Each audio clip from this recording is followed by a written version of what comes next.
Once a jolly swagman camped by a billabong under the shade of a coolabah tree, and he sang as he watched and waited till his billy boiled. You'll come a waltzing Matilda with me, waltzing Matilda, waltzing Matilda. You'll come a waltzing Matilda with me. And he sang as he watched and waited till his billy boiled. You'll come a waltzing Matilda with me. Down came a jumbuck to drink from the billabong. Up jumped the swagman and grabbed him with glee. And he sang as he shoved that jumbuck in his tucker bag. You'll come a waltzing Matilda with me. Let me hear you. Waltzing Matilda, waltzing Matilda. You'll come a waltzing Matilda with me. And he sang as he shoved that jumbuck in his tucker bag. You'll come a waltzing Matilda with me. Down came a squatter, mounted on his thoroughbred. Up rode the trooper, 1, 2, 3. Hey, where's that jolly jumbuck you've got in that tucker bag? You'll come a waltzing Matilda with me. Everybody, waltzing Matilda, waltzing Matilda. You'll come a waltzing Matilda with me. Where's that jolly jumbuck you've got in the tucker bag? You'll come a waltzing Matilda with me. Now, up jumped the swagman and sprang into the billabong. You'll never catch me alive, said he. And his ghost may be heard as you pass by the billabong.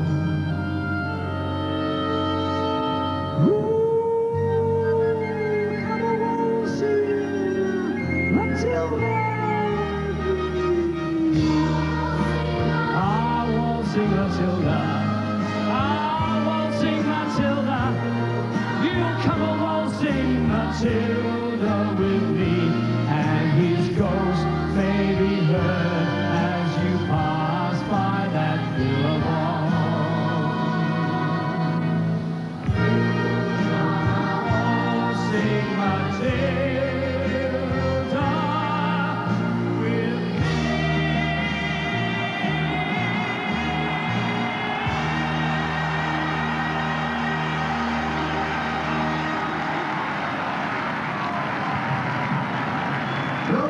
Song that can really stir a nation. Normie Rowe with Waltzing Matilda as we take a break. Back with more from the grand final after this.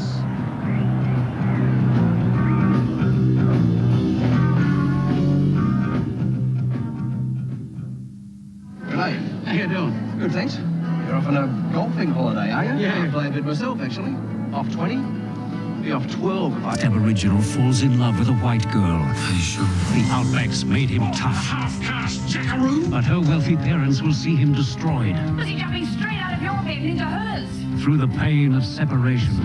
He's gone, Claire. Get that into your head. Can their love survive? You really think you could stop us? Annie Jones, David McCubbin, Tina Bursill and Warren Mitchell in the Australian miniseries sensation. Jackaroo starts Sunday on 7. Welcome back to the Melbourne Cricket Ground. Collingwood on the ground. And the big news is that Shane Kerrison is out there. And we haven't seen Alan Richardson. So it looks as if Kerrison is into the 20. And Richardson may have missed out. You can see Kerrison with the tracksuit top on. It's been rumoured all week that Richardson may not play. And here's Tim Watson, who's been here before. A winning player in 1984 and 85 with Essendon, along with Simon Madden behind him. So here come the Bombers. 20 have experienced winning a grand final here in 1985, and 7 of those 8 were here also in 1984. Alan Izard is one of them. So they've been here before, For Collingwood, just 3 of their players have played in a grand final. Banks in 79, and then after him, Dacos and Tony Shaw. Dacos in 80-81. But Essendon, who was top of the table for 13 of the 22 weeks, suddenly find themselves as the underdog. Michael Roberts is going to have a spectacular view today at ground level. Michael, the condition of the ground and also the weather. Well, Bruce, right through the final series, we've had tremendous weather, and for the big one, that wind has lifted, but the sun's out here at the MCG. It looks fantastic. The current temperature at the moment is 18 degrees, the expected top 18, the relative humidity 54%, the wind gusting up to 10 kilometres, heading left of screen to the left half-forward flank northern stand, a 2 to 3 goal advantage there. The ground is firm, excellent condition, and the forecast fine and sunny. Thanks for that, Michael Roberts. Well, Dixie Marshall's high in the sky in the Channel 7 helicopter. Dixie, it must be an eerie feeling up there. I know it's a cliche, but this is picture postcard stuff. It's a very special view from here, as you say, almost eerie. All around the MCG, the streets and the homes are quiet, and yet there's this one mass of colour and noise and people lumped together at Australia's most famous sporting ground here in the very middle of Melbourne. Now, while all the traffic chaos of this morning is he's down on the ground, predictably, it's a bit like Swanston Street in rush hour up here. There's half a dozen aircraft hovering around, and while they know the rules of the skies and aren't a worry, the real hard butters come when we go through the masses of balloons that they've just let off down there, and all you can hear is pop, pop, pop as they hit the tail rotor. So, Bruce, a wonderful sight, but I'll be very glad to get back down there with you. Stay nice and safe. Dixie Marshall and the chopper. Alan Jeans will be tossing the coin today. Alan, who coached 553 games, second only to Jock Mahale. 4 premierships, the first at St Kilda in 1966, 3 with Hawthorn in 83, 86, 89. And he's with Normie Rowe, and Alan Jeans knows just what it's like to beat Collingwood in a grand final. He did it in 66, and what it's like to beat Essendon. He did that by a record margin in 1983. Peter McKenna, Ross Glendinning, who'll win? Well, you don't have to ask me, Bruce. I think that Collingwood will win. I'm a little bit biased. My heart says Collingwood. I think they'll win, but not by a lot. Do you agree? Okay, so Collingwood, the favourites up here. Collingwood with Ross Glendinning and also with Peter McKenna, Michael Robertson, Bernie Quinlan at ground level. Your selection, Michael? Well, I'm going for Collingwood. I know that Essendon have got a lot of experience, but I think that Collingwood are going to be playing for a hell of a lot more. There's some excited young gentlemen in the Woods camp, and I'm going for Collingwood to win a pretty close one. Yes, I'm also going for Collingwood, Bruce. I think it'll be much closer than the second semi-final. I think Essendon will be a lot more competitive, but the windy conditions, I think, will suit Collingwood. I think with their stronger players at ground level, Collingwood to win the big one. Bernie Quinlan going for Collingwood. As we take a look at the season's meetings, Essendon beat Collingwood at the MCG in round 6, 101 to 75. We won't forget round 19 at Waverley, that live match in Melbourne, 13-6 to 11-12. But it was a 63-point margin to Collingwood in the second semi-final, 17-15 to 7-12. The last 6 teams that have won the second semi have gone on to win the premiership. The umpires today, Dennis Rich in his first grand final, and Rowan Saws, who will be officiating in his 4th. So the big news so far is that Shane Kerrison is stripped and will be playing for Collingwood today, and there doesn't seem to be any changes in the Essendon lineup. Kevin Sheedy, 2 premierships under his belt. He's played as a premiership player, of course, with Richmond. He was captain of that club. There's Kerrison. How excited must he be today, knowing that he's got the chance, maybe, to play in the first Collingwood premiership in 32 years. These players will be immortalised today if they can win. And as I said before, not one of them was born when Collingwood won that premiership in 1958. Lee Matthews has done everything there is possible in football.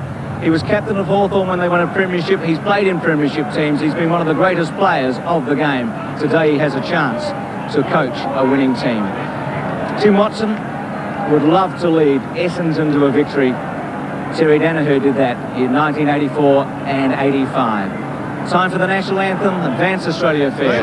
Normie Rowe with the Victorian Children's Choir, the Australian national anthem. Normie Rowe, together with the Victorian Children's Choir. Thank you.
should be a memorable grand final. Our commentators today, Sandy Roberts and Ian Robertson. Special comments from Don Scott. And Sandy Lee Matthews has already pulled the first surprise. Kerrison for Richardson. Yes, thank you, Bruce, and good afternoon, everyone. Let's go down for the toss now. Alan Jeans. Wait a moment for him. Tim Watson and Tony Shorley and Michael Roberts. He's put it in the air. It's landed on heads. I think Tim Watson has won the toss. He's going right of screen to the main scoreboard end. So Essendon kicking to the right, Collingwood to the left, and as I welcome Ian Robertson and Don Scott to the microphone, Don, can you just explain the wind situation here at the MCG for this game? Well, just looking at the papers, Sandy, that are now rising from the ground, it is very hard to predict which end is going to be favoured, because those pieces of paper are just fluttering in the breeze and really not going anywhere. So it's a swirly breeze. You can see there on screen, they're not really favouring any area. And because of the grandstand situation here, there is not much wind advantage at all. Selections, Ian. Most of our gentlemen so far have chosen Collingwood. What are your thoughts? Well, I'm sticking with Essendon, Sandy. They played very well throughout the year and were only beaten by a maximum margin of 26 points, I think it was, by Melbourne earlier in the season. They finished at the end of the 22 games on top. They had a hiccup in the second semi-final here against Collingwood, and they certainly can improve on that performance, and I expect them to win by about 17 points. And Don? Well, I'm favouring Collingwood just. The interest now, Sandy, as to who is going to line up on that interchange bench. We know that Richardson is not out there. Kerrison has come into the side, and for Essendon, Somerville, we can see him going off. His father played in a premiership side here against Collingwood. And also Spawn and Starcevic and Jamie Turner coming on for Collingwood. So Kerrison starting on the ground. And now it's your turn, Sandy. Who are you tipping? Collingwood by 5 points. What a great atmosphere. I mean, if you can't get excited about this. Some interesting matchups already. Cransburg on the wing on right. You can see there the feeling, Honkhurst, Anthony Danaher. You all remember back to last year, Yates ran through Burton at the first bounce, so anything could happen. 100,000 people. Raw as one. The game's greatest prize is up for grabs. Here's the opening bounce. Simon Madden up against Manson. Couldn't take it away. Neither Francis. Pack develops in the middle. The umpire allowing it to go on. And it's Kerrison late into the team who sends the Pies into attack. Over the head of Monkhurst. Danaher getting back first. We'll see it over the line. That was touched. And 1 point. First score of the day. Going to the Pies. Off the boot is Shane Kerrison, who started on the back line and Ezard and came very quickly into the centre bounce. Anthony Danaher sizing up his options. Comes to the members' flank with a good-looking kick. His brother Terry is in front of the pack. Couldn't complete the mark. Cransburg in strongly. Brown could have been pushed. He'll take it from outside 50. Interesting, Brown not lining up at full forward. He's had a wonderful final series today. Centering kick in towards Manson. Came in from the side. Couldn't complete the mark. Tony Shaw kick is partly smothered. In towards full forward. Izard taps away. Chris Danaher. 3 Danaher brothers playing today. Back towards Vanderhaar. Kelly defends well with a solid punch. Thompson is caught. Loses the football. Clear to kick it. Towards centre wing. Kelly on all fours. Gets it away to Kerrison. Short to half forward. It's good. He finds Russell. So Russell has a clean possession. Just beyond centre half forward. The kick is high towards the goal square. Chipping in now Thompson. He's under enormous pressure for Essendon. Now Grenville. Can't quite break clear, but he's held, but he didn't have it. So Grenville will take the free kick at centre half back. The umpire in the right position on that occasion. Rowan Sawyers. Grenville plays on quickly. Kicks it in towards the centre. Vanderhaar's in the van. He can't mark. Good punch from behind by Kelly. Kick it overruns it. There's some real tough punches going on. The free kick has been picked out of it. Sean Kick can have a dust up. The free kick will go back to the Collingwood player in the centre of the ground. It's McGuan. And Collingwood will go into attack once again. They've had the most of the football. The kick right out in front. leading Barwick. Outside 50, Barwick goes back to get onto the right foot. Holds onto it, now gives the hand pass back to Mullane. Mullane onto the left foot. A good kick by Mullane to the front of the square. Marking contest, no one can take it. And It's in against that Monkhurst. marking contest, the free kick will go back there to Simon Mack. Bit slow in getting the ball down the ground on that occasion, Collingwood. Bad off to his own. From the back pocket. Wide to the outer side. One of the potential matchups of the season is between these two. Anderson and Darren Mullane. Well, Darren Mullane's been carrying that right thumb injury. You can see there his right thumb is heavily strapped and his football touch just a little bit off at this stage. Doesn't stop him getting the hand pass away to Francis. Lane. Long under pressure. Real finals pressure. Harrison has made a wonderful start. Anthony Dana through his legs. Monkhurst, the big man, a chance to score. Onto the left foot. Doesn't pull it back far enough. Another behind. Cricket term, Sandy, you've got to keep your legs together, and Anthony Danaher didn't on that occasion, straight through the open legs. And Monkhurst, if he's a little more skilled, should have kicked that. Anthony Danaher again. Madden lopes to the outer side. He's looking for Kickett or Cransburg. Good use of the body by McGuan. Michael McGuan. Started all right, Collingwood, didn't they? Settled down very well in the early minutes. From 65 metres. Let's fly with a torpedo down towards full forward. Danaher in front of Monkhurst. Well, they want the ball a little bit more than what Essendon do. Collingwood. Danaher a chance to run. Kick it from behind if he can get some space. He can't because McGuan's in front again. He played on. Harvey got him from behind. Tony Shaw off the ball. In trouble. Hamilton applies the pressure. Kick it to Shaw over it. Hamilton again. Taken over the line. He's lost it.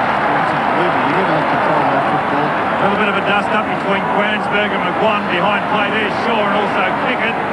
Russell and Anthony and Chris Danaher were at it also. So there's a few skirmishes. Forward. Kicks in towards full forward again. This time the big man's in front of Monkhurst and he takes it on the chest. Well, third time lucky for Monkhurst. Here he is in front of Anthony Danaher, and the big fellow, much improved player, starting off at the full forward line, has played all his games this year in the ruck as number one ruckman. And from here we'll be able to gauge just how severe this wind is. He drifts it right across the face. It bounces off the chest of Manson. Dacos, always a danger in front. O'Donnell on his hammer. That'll be another classic ill. Tapped wide by Van Aert. Solidly met. Loses it. Izard. And Alan Izard pushes Essendon out of trouble to the outer wing. And Tim Sandy, Watson. brilliant play by O'Donnell there to just harass Dacos out of it. Chance for Michael Long, the mercurial Michael Long. Gets around, the left foot kick looking for Kickett. But in short, Thompson takes the mark for the Bombers. He stands his ground, doesn't he, Mark Thompson? He's a solid, courageous player. The kick is long to the opposite side of the ground. Hamilton. To Hamilton, it's been paid on the 50-metre line. That's great running from Hamilton. Coming down on that back line, you can see there. He's well within kicking distance. They're 55 metres out. Hamilton's kick, the drop punt. Across the face. Salmon! Ripped all over. The football was Paul Salmon's name and he marks 25 metres out directly in front. Well, he has had a groin problem, Salmon, and he is the danger man up there. There is nobody, I believe, in this Collingwood side that can counter him. As you can see there, very mobile, very quick, got away from Christian, and he proved a real headache in their first encounter. Salmon directly in front. Shoots for goal. It's close. It's home. Essendon have got the first goal. Well, it's very frustrating if you're in the Collingwood players' boots at the moment because they've attacked. We've played 7 minutes of this game and they have really controlled the game. And then for Essendon to go into the forward line on the only occasion and capitalise with a goal, I really feel for those Collingwood fellows. But that's football. It's a long way to go. Essendon lead by 4 points. Centre bounce again. Harvey forced to do the ruck work, although Madden came late over the top. Forward. Good stuff, Long. Beautifully played by Long. Tried to get it out towards Thompson, who was claimed. Long goes in again. Draws out to Anderson. The boot goes in from Kerrison. Izzard's kick is high. Into the centre. Harvey. Better be quick. Russell got him from behind. He got his kick. Down towards full forward. No mark taken. Right. Under pressure. Quick hand pass to McGuan. Tumbles at the centre wing. Tony Shaw.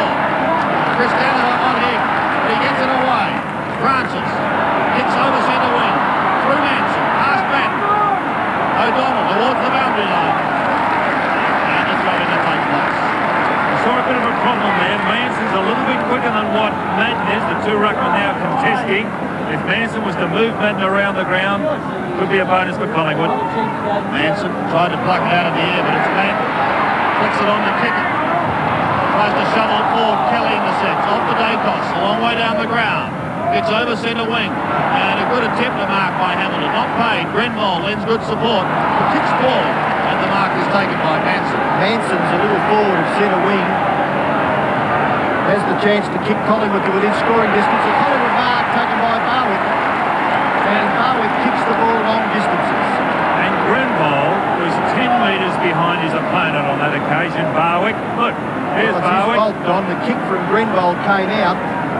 And it was a poor kick by David Grenville, giving Collingwood the chance to go back into attack. Now he could kick this, Barwick. He is a prodigious kicker, the footballer. The former Tasmanian started with Fitzroy.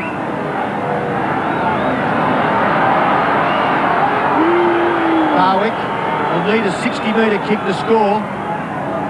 It's a beautiful looking kick. Will land in the square. Essendon mark taken by Terry Danaher.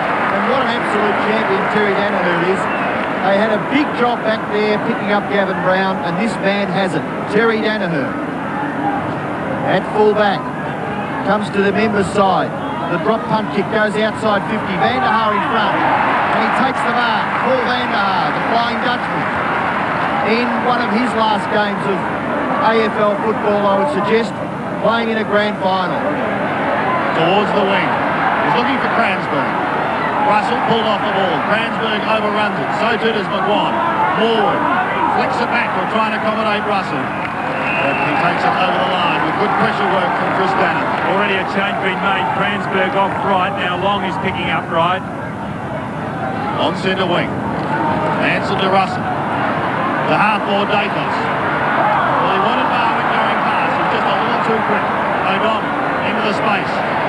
Watson, will we see a lightning burst of speed? Stabs it up to half-forward, looking for Buick. Christian and Salmon both go to ground. Christian first to recover. Kicks wide. Again towards the members' wing. Cransberg almost gave a nose. Madden had an area. And the ball sailed over the line. Will you expect a fiery opening? We just have not had it, Sandy. No, it's just been good finals pressure. Madden in front. Down towards Thompson.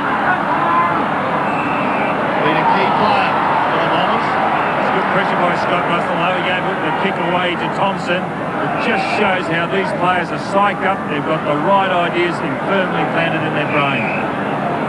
Kick down towards the 50-metre line for the Bombers. Long and low, the drop punt. The young man that flies, Dennis Bates. And he takes it at half-back. Plays on quickly to Gaither. Gaither goes further to Mullane. Mullane, the left foot kick. No one home for Collingwood. Coming up was Thompson. Thompson's had 4 possessions already. Buick, left foot kick by that player. Towards full forward. Right goes to the player, which was Salmon. Back there is Christian. Christian tidies up for the Magpies off to Tony Shaw. And Tony Shaw's high drop punt kick towards centre wing. Nearly the mark to Matt. Helping out is Buick. Goes to Van der Haar.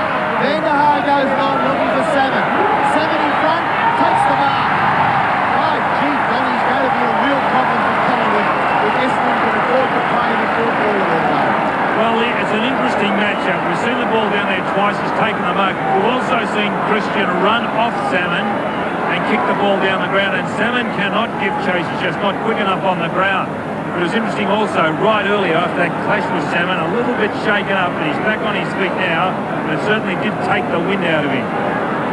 So So Salmon a little, just slightly closer than 40 metres, directly in front. He's already kicked one goal.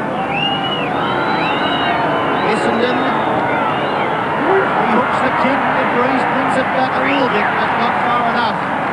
And it's through from behind. So the Bombers, 1-1-7, lead Collingwood 2 behinds in the early stages of this very, very important game.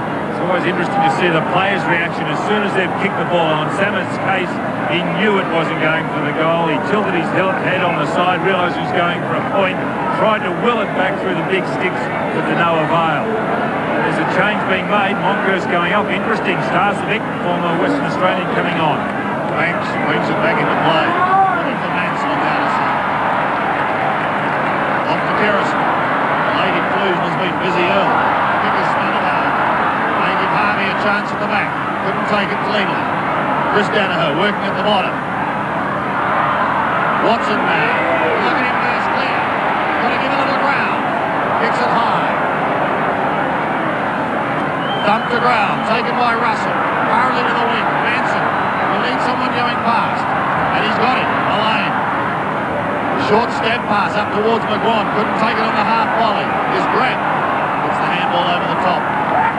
Sandy, it's interesting, isn't it? We all talk about the skill of the game. The guys practice it throughout the year. But when you get into a final such as this, skill goes out the door because the pressure is just enormous. And won it. On the line, if he can keep it in, will be first to it. Now he flicked it over the line.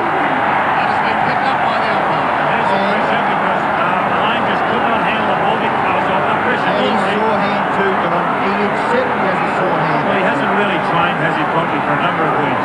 Gransberg putting Essendon inside 50. Oh, Kelly the flyer. Couldn't take the mark, but he's still down there burrowing for it. The whistle has sounded. Free kick coming his way. Got a free kick out.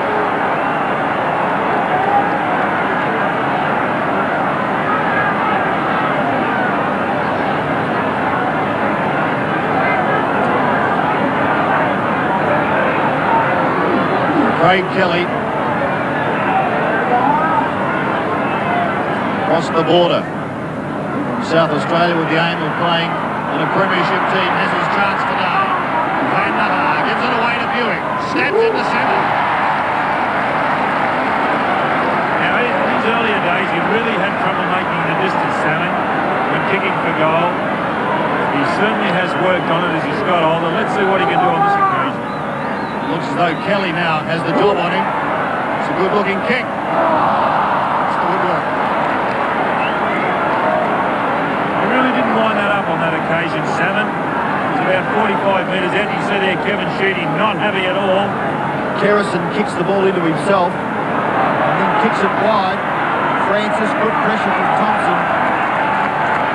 And the ball over for a boundary throw in right half forward for Essendon. Halfway through the first term, and the Bombers lead by the goal that has been kicked by Paul Salmon. Anderson and Harvey with skill. The pass is good. Watson has been a terrific player in the early minutes. Danaher, that's Chris. The goal front, Salmon! Well, what a problem. You can see that happening as soon as the ball left the boot of Chris Danaher. I looked down the ground. It was Kelly on Salmon, Kelly in front, and he had the drop. Watch Salmon, has got the drop here on Kelly. Look, there's just no way known Kelly could have stopped that. Now Salmon has been put on a bit of an angle, but surely with only about 10 or 12 metres between him and the goal line, he shouldn't miss this. Has taken 4 marks so far in this quarter to really stamp his authority early. Go back to 1984, Sandy, when he kicked 63 goals, did his knee in about round 13. He was hot that year. Salmon punts for goal. He's happy. It's there. If you love Australia's outback, and if you've ever fallen in love, 7 presents a new miniseries that is set to become a television landmark. With major performances by Annie Jones, David McCubbin, Tina Bursell and Warren Mitchell as the Aussie characters you will take to your heart. About another week that way and you'll hit out a spring. You'll be captured by its warmth, thrilled by its power, and touched by the true spirit of outback Australia. I love you. Sunday on the 7 Network, Jackaroo. And Christian now at centre-half back. And Kelly on the forward pocket on Salmon. 12 points the margin. Simon Madden prepares again for the centre bounce. Up against Manson. Chris Danaher, after that fine kick, couldn't take it away. Scott Russell flicked it round his body, wide to the wing. Long gives chase. He's quick, so too is Wright. Two very, very skillful players. It's interesting following that ball there. Wright was against 4 Essendon players, so that might give you an indication of how this game is progressing. Madden gets front spot again. Chris Danaher couldn't take it cleanly. Tony Francis a chance with the left foot. Towards the 50-metre line. Hamilton makes good ground, but couldn't take it on the half volley. McGuan playing.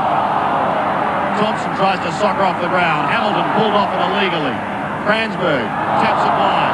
Madden, well, he did a bit of shepherding that could have almost lost him the football. And he didn't want the ball on that occasion, Simon Madden. Very lucky not to be penalised because he did not have eyes for the ball at all. Just forward of centre wing for Collingwood. Madden slaps it. Straight to right, however. Flicks it round his body. Krosiska goes wide. Over the line. And another throw in. 65 metres around the Collingwood goal. Madden always starts from behind but gets front spot. Again, Thompson out in front of Kickett. Barwick's quick here, he can beat him. Doug Barwick, clever hand pass to Mullane. Anderson taken out of it. By Shaw, by Francis. This is Shaw. On him is Grenville. And he's wearing him like a glove. Over the line. Terrific umpiring there, I thought. Let the play go. All players putting in a big effort. You really have to earn a kick. Boundary throw in just inside 50 metres, right half forward for the Magpies. They are still to score a goal. It has been a question mark against the Collingwood forward line all year. And we're well into this first term. They are still goalless. Essendon kick it out. Mark taken by Tony Shaw between the centre and centre wing. Looking for Brown. Kicks it in the full forward direction. No mark taken. Morwood can't gather it. O'Donnell can. And O'Donnell's kick, well, the safety is there for Essendon. It's the boundary line. In rugby terms, he was going for touch, but also that's an indication of the pressure. He did not look where he was going with that ball. He just went safety first. O'Donnell. Over the line once again, and another throw in. It's interesting, Sandy, that Collingwood have reverted back to that small forward line. Dacos on Brown. There's the Prime Minister, Mr. Hawke. And it looks as though Christian has gone back on Salmon. Manson wins it over the back. Morwood under pressure. Flicks it wide, but straight to Kicken. Back to Kicken again. Second take. Izard. Round his body. Great grab by Izard, Sandy. The hands look beautiful. The Bomber veteran. Towards Salmon. Christian's wearing it like a glove. Free kick to Salmon. Not to be. Bomber fans don't like it. Play goes on. Starcevich on the outer wing. Flicks round his body towards Krosiska. In front. It needs someone going past. Barwick is there. Can he keep it in play? No, he can't. So you don't get two grabs at it. Doug Barwick there really should have taken the first grab, tried to kick it. Paddling it towards himself, the pressure's too great. That's exactly right, Ian. It's a one-grab game today. Boundary throw in, up over the top, Starcevich. No one can break clear. Attack to the advantage of Dacos. Look at the gather. The right foot snap. This is a miraculous kick. Unbelievable. A Commodore V8. You've either got it, or you haven't. I guess that's why Commodore's number one. You can't run a business without the right tools, and the most important tool a tradesman can have is a mobile phone. Now, one of my customers. Telecom MobileNet, Australia's own. The Pies bounce back with a wonder goal from the wonder player Dacos. Shaw cleverly to Morwood. Starcevich picks it up nicely. Swings round his body. Out comes the dashing Gavin Brown. Beautiful pickup. Brown onto the left foot. Decides to give it to Russell. Could have been a mistake. He's playing. Back Gives it away again. Starcevic from 45 metres. Set sail with a drop punt. The Pies. Right back. But it's only a behind. Well, we've talked about stemming up on the Essendon forward line. Conversely, on this forward line for Collingwood, they've got speed as against height. And so that's also going to be a worry for the Essendon side. O'Don brings it back into play. Harvey wants to give it out to Thompson. Francis has got it. Finally out the back to Shaw. Francis does the shepherding work for him. Eventually over the line. Kransberg, hands on hips. Looks as if he's picking up Michael McGuan now, Kransberg. Started on right, on the wing. Manson over the top with the right hand. McGuan leaned into it. Starcevic got it out to Morwood, back to Manson. They're doing the handball. Dacos back to Morwood again. We'll try and go back to Dacos. Anthony Danaher intercepts, however. Shoveled forward to Grenvold, and he's got a bit of space. David Grenvold, centering kick, long, in front but couldn't take it. Francis lost it. Tony Shaw also.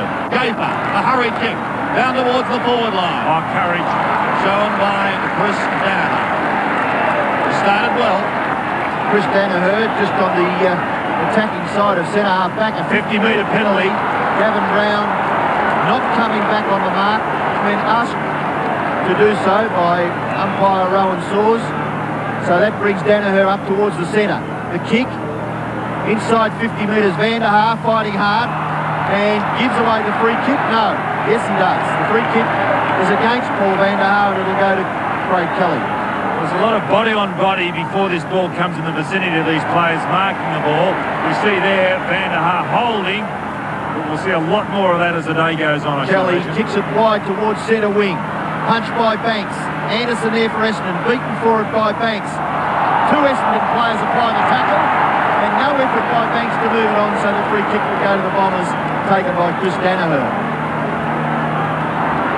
Danaher sends Essendon into their attacking zone, but almost as though he picked out Michael Christian. There is not one Essendon forward inside their 50-metre line. Christian goes back towards the wing again, a big pack of players. Trying to get it out was Manson, couldn't do so. Socket wide towards Anderson. Felt the pressure. Look at Banks, right on him. That ball's hot, Sandy. You just mentioned he said he felt the pressure. A lot of other players out there feeling the pressure too. Manson and Madden. Won by the Collingwood big man. Francis on the ball. Now Tony Shaw. To half forward, but Terry Danaher standing all alone. It was a ball kick. He had plenty of time to look. Will come wide to the members. He's got Mark Thompson under pressure. He's able to push it wide, and he's got support. Hamilton is there. Well done, Watson, off the ball. Good shepherding work. Hamilton. Towards Van der Haar. With him is Kelly. At the back right. On him is Izard. Also long. Off to Shaw. Tony Shaw swings round his body. Banks slipped at the critical stage, but then so too did Watson. It allowed Banks in. Starcevic's kick is high. Krosiska could have been held by Hamilton. Who'll be first to recover? Krosiska taps it on. Barwick tried to push it through, but it's Grenvold who comes away with a kick to centre wing, only as far as Starcevic. Doing well with possessions, Grenvold, but not doing enough with the football. Starcevic to Shaw. Tony Shaw inside 50 metres, getting back there. Free kick. That was against. Yeah, over the shoulder he hit. Brown, there's no one home. He goes for goal. It's coming back. It may bounce through. No, it doesn't. It just goes to the right. And the Collingwood fans oohing and ahhing. Where are those goals? Not to be. Greg Healy in the crowd, interested onlooker. Wouldn't he love to be out there? Anthony Danaher, who kicks the ball out of sight. Coming to this member's side. Goes for the torpedo punt kick. Doesn't quite come off, but Terry's read it well. Goes to play on. Now he's forced to. He's still got the football. They're under pressure. He defeats the Bombers. Hamilton's hand passes astray. McGuire still gets past. Outside 50. Goes for goal. And misses badly. It's out of the ball. Free kick to Essendon. Back there. We just wonder when these players are going to settle down, because we've seen some uncustomary errors in handling the ball. Watson on wing, and also Terry Danaher on that occasion. Kransberg, a good mark. from half-back. Bransberg swings play towards the members' wing. Vanderhaar was his target, in front but couldn't take it. Garrison takes it from Horwood. On to McGraw. Mickey from 60 metres. Stabs in towards full forward. And the mark is taken by Manson.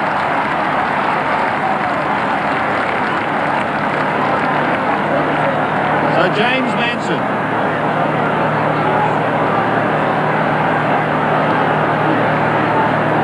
Now this is when Collingwood fans will have their hearts in their mouths. A little fortunate, I thought, there to be paid the mark. Well, he's kicked 33 for the season. He's got that unorthodox kicking style, but nonetheless, very effective. From 30 metres. Away to the left. And his 20th point for the season. James Manson. See this. Spawn coming on. And going off Mark Harvey. Anthony Danaher preparing to kick the ball back into play. Essendon swinging the changes. Danaher's kick is good, outside 50. No mark taken. Manson again, striving. Francis goes back to his roving partner Russell. Kick into the forward pocket. Brown will keep it in, ready to an open goal and put it through. Collingwood get their second.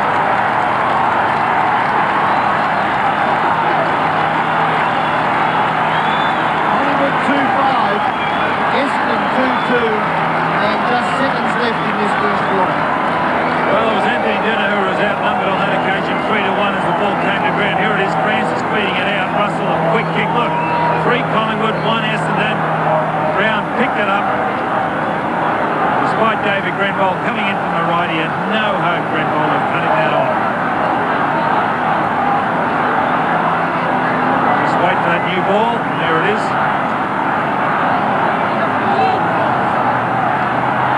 The Magpies lead by 3 points. Madden charges at it. Chris Danaher under pressure. McGuan at the back. It's a hurried kick wide. Anderson can be first to it. On his hammer is Mullane. Anderson's left foot kick is wide. Over the head of Vanderhaar. Makes good ground. Runs out of room. There's the siren. To end the first term in the 1990 Grand Final. Collingwood 2-5. 17. Lead Essendon 2-2. 14. And we have the roll of the siren up there.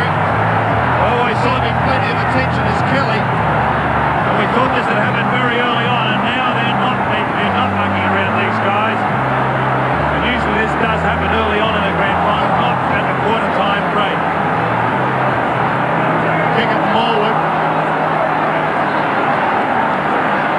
Well, and there's a fella you can see there, a Collingwood player down. It looks like it's Christian.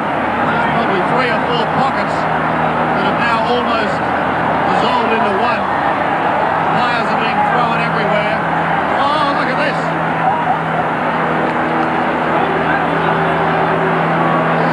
That could be one of our men, Bernie Quinlan, standing right near that.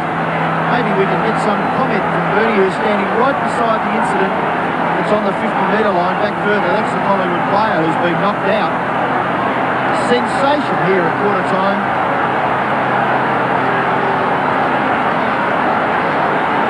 Well, it's all or nothing, isn't it, Sandy? The winners get the lot, the losers go away empty-handed, and that is really, well, that's a sign of what they're playing for, isn't it? Not just the players, but also officials involved.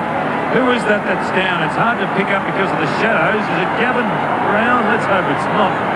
Looks as though it is Gavin Brown. Oh, well, that is unfortunate because he is a key to this side. Well, the dust, we believe, has settled. Repeating the quarter-time score. Collingwood 2-5-17. Essendon 2-2-14.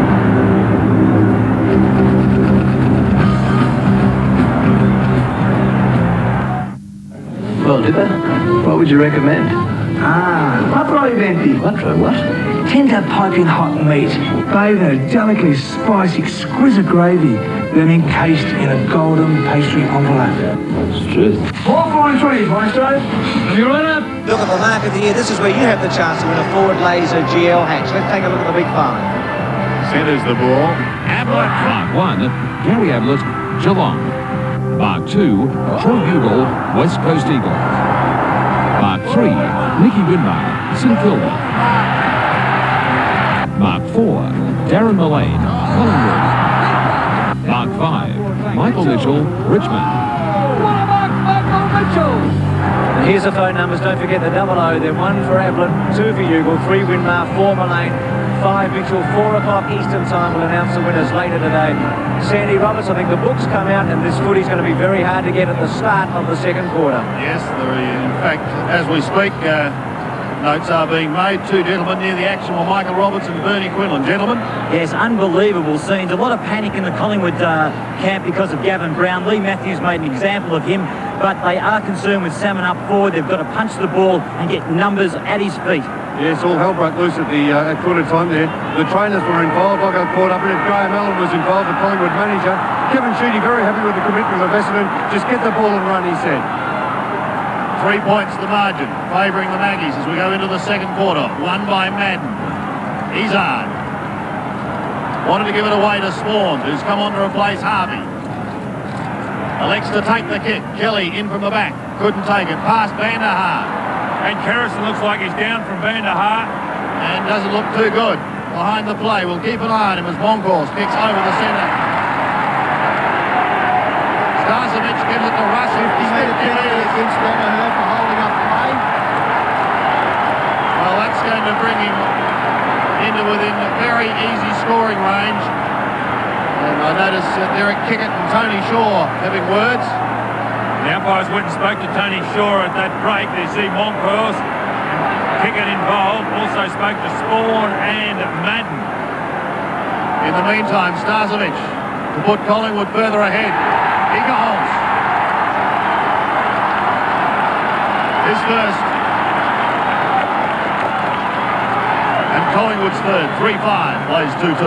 Not the most reliable kick for goal, Craig Starcevic. 7 inning. Well, the actual fact that 1 goal's taken him up to 18 goals for the season. 18-9. You can see him there mouthing off Terry Danaher. We're not privy to what these guys say up in our commentary position, but it wouldn't be too complimentary, the words going on between players out there. Well, you've delivered a bit of verbal barrage to a few players over the years, haven't you? It's a psychological advantage. It's terrific important stuff. in the grand final. Isn't it wonderful stuff, Don? Yes, it certainly is out there with those 18 players against 18. The bounce back in the centre, Madden gets it down, Spawn. The hand pass too fierce for Cransberg. Here's Francis. Electrifying pace is Tony Francis. The hand pass over the top. A little high for Kelly. Van der Haar late on the scene. Kelly gets the kick away. Up towards half forward. It's punched away by Terry Danaher. And the Collingwood fans not too happy with Essendon at the moment. And Manson now at the full forward position with Brown going off. Brown was down there. Manson, the ruckman, down at full forward. We see Monkhorst on the ball. Monkhorst gets in front. Madden gives away the free kick. In his endeavours to get the front position, Monkhorst takes it. Gets the hand pass away to McGuan. McGuan's high kick towards the front of the goal square. Marking contest. The ball comes to the back. Hamilton is slow. He gets the hand pass away. Pressure good from Barwick. Ball goes over for a boundary. Throw it in the right forward pocket. Hamilton holds his head.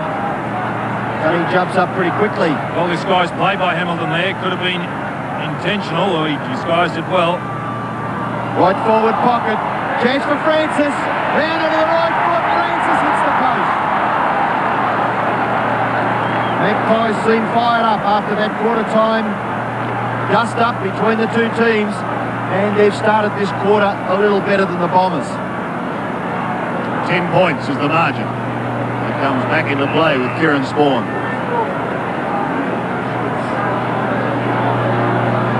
From the back pocket, he drifts it up towards the wing. Watson, outmanoeuvred, but recovers beautifully. Tim Watson goes straight across the ground, but effective, and it looks as though the Danaher boys have upset Collingwood. That was Terry Danaher across to Spawn. Salmon comes out, can't quite get there in time. Starcevic propped over the ball just a little too long and was taken out of it. Gayfar towards half forward again. Madden up with the one hand. A clash of bodies. The ball breaks free. It's all Collingwood. Grosiska hits towards goal. A good-looking kick. He's done it.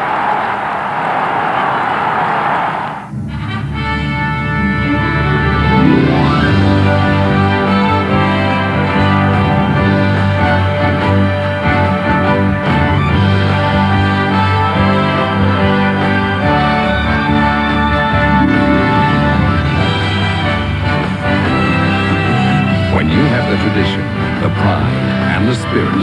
It shows in everything you do. Carlton, one of the world's great brewers. Well, it was to that end in the second semi-final that Collingwood kicked a bundle of goals and put the Bombers out of the contest.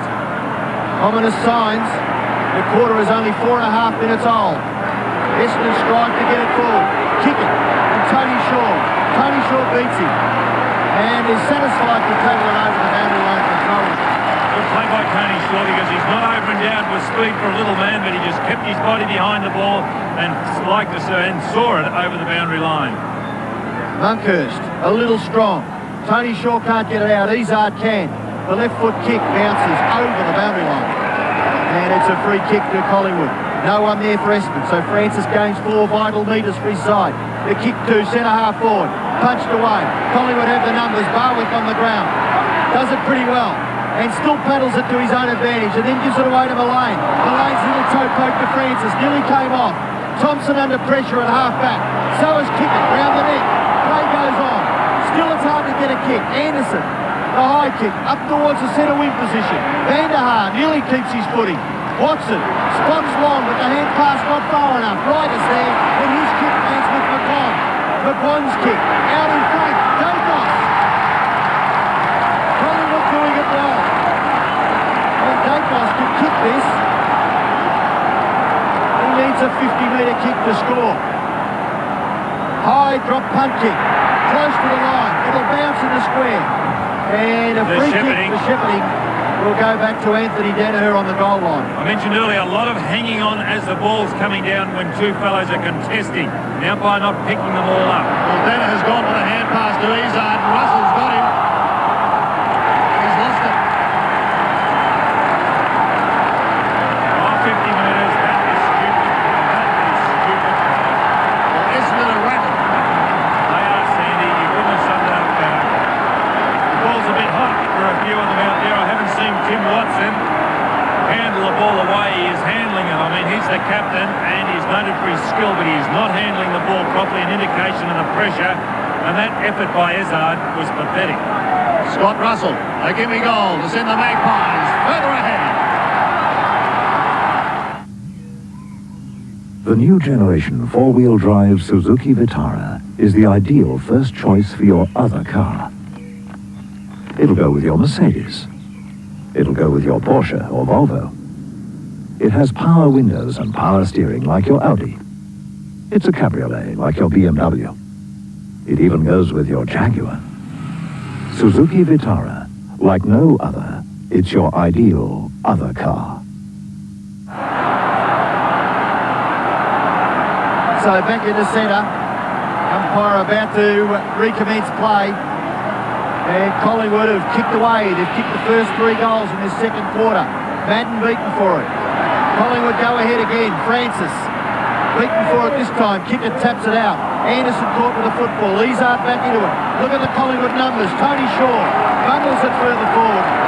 And a free kick has been paid back there to Scott Russell. Harvey looking like he's coming on for Essendon. Russell's kick to full forward. Collingwood mark for Siska. Should be paid and will be.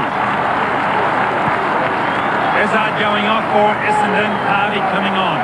Well, it was a terrific goal that Kosiska kicked earlier in the quarter. And floating across the front of the pack. Perhaps didn't quite control it as well as he would like to, but he shoots from 20 metres out and pops it through. Kosiska gets his second goal. And the minutes from the moment this quarter started have all belonged to Collingwood. Well, he's an interesting player, Krasiska. I liked him a couple of years ago coming off that half-back line. He really did give them a lot of run. He was then promoted or elevated to the centre, ruck-raving position. I didn't think he was as effective, but he was still a very good player. And today, he's lining up on that half-forward line. His second goal, coming into today's game, he kicked 20 goals in all for the season.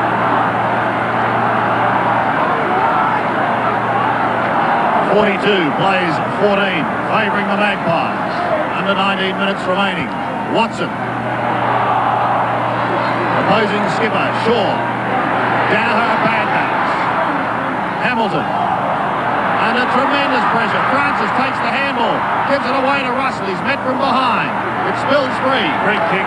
Grenville, but it's come back. And it is a Collingwood free kick inside 50. Scott Russell will take it. Well, they've got their tails up, Collingwood. They are in after the ball, and Essendon are going to play catch-up football. Taking a long run. Now inside 50. From just over 40 metres, the Magpies are firing like a belt-fed porker. Sunday on the magical world of Disney. Pedigree, pedagogy. Angela Lansbury stars in... Can Essendon stem the tide? Monkhorst wins it. The Pies are away again, only as far as Watson. Loses and regains. A floating kick to half forward. Collingwood have the numbers. Long the skill. Great effort there by Michael Long. Magical skills. Off to kick it. Bomber fans like to see both of those boys fire. Kelly couldn't take it, neither Van der Haas. Salmon at the back. They desperately need something. Forward, defending well. A clever kick. Gains 40 metres and rolls it over the line. Well, it's interesting on that occasion. You see there's some of all the ruckmen, Peterson, Vault about to come on. Those backmen from Collingwood are able to run away from the taller Essendon forwards. 5 free kicks to Collingwood, 1 free kick to Essendon in this quarter. Long under pressure, goes back to Spawn, and Spawn fumbles and McWan tells him all about it. That's exactly right. That's exactly right. And you wouldn't let up either, McWan, on that occasion. Monkhorst doing well in the ruck. McWan can't get out. Oh, a little bit of a one there from Simon Madden on McWan. Umpire calls for a bounce. Well, it's tough footy, and it's a tough encounter for the Bombers to get back from here. They trail by 34 points. Chris Danaher on Scott Russell. Monkhorst. Kick it, didn't want it. Watson. Underneath it, Russell. Chris Danaher. Now Tony Shaw. Banks tackled by Kickett, but Banks goes back.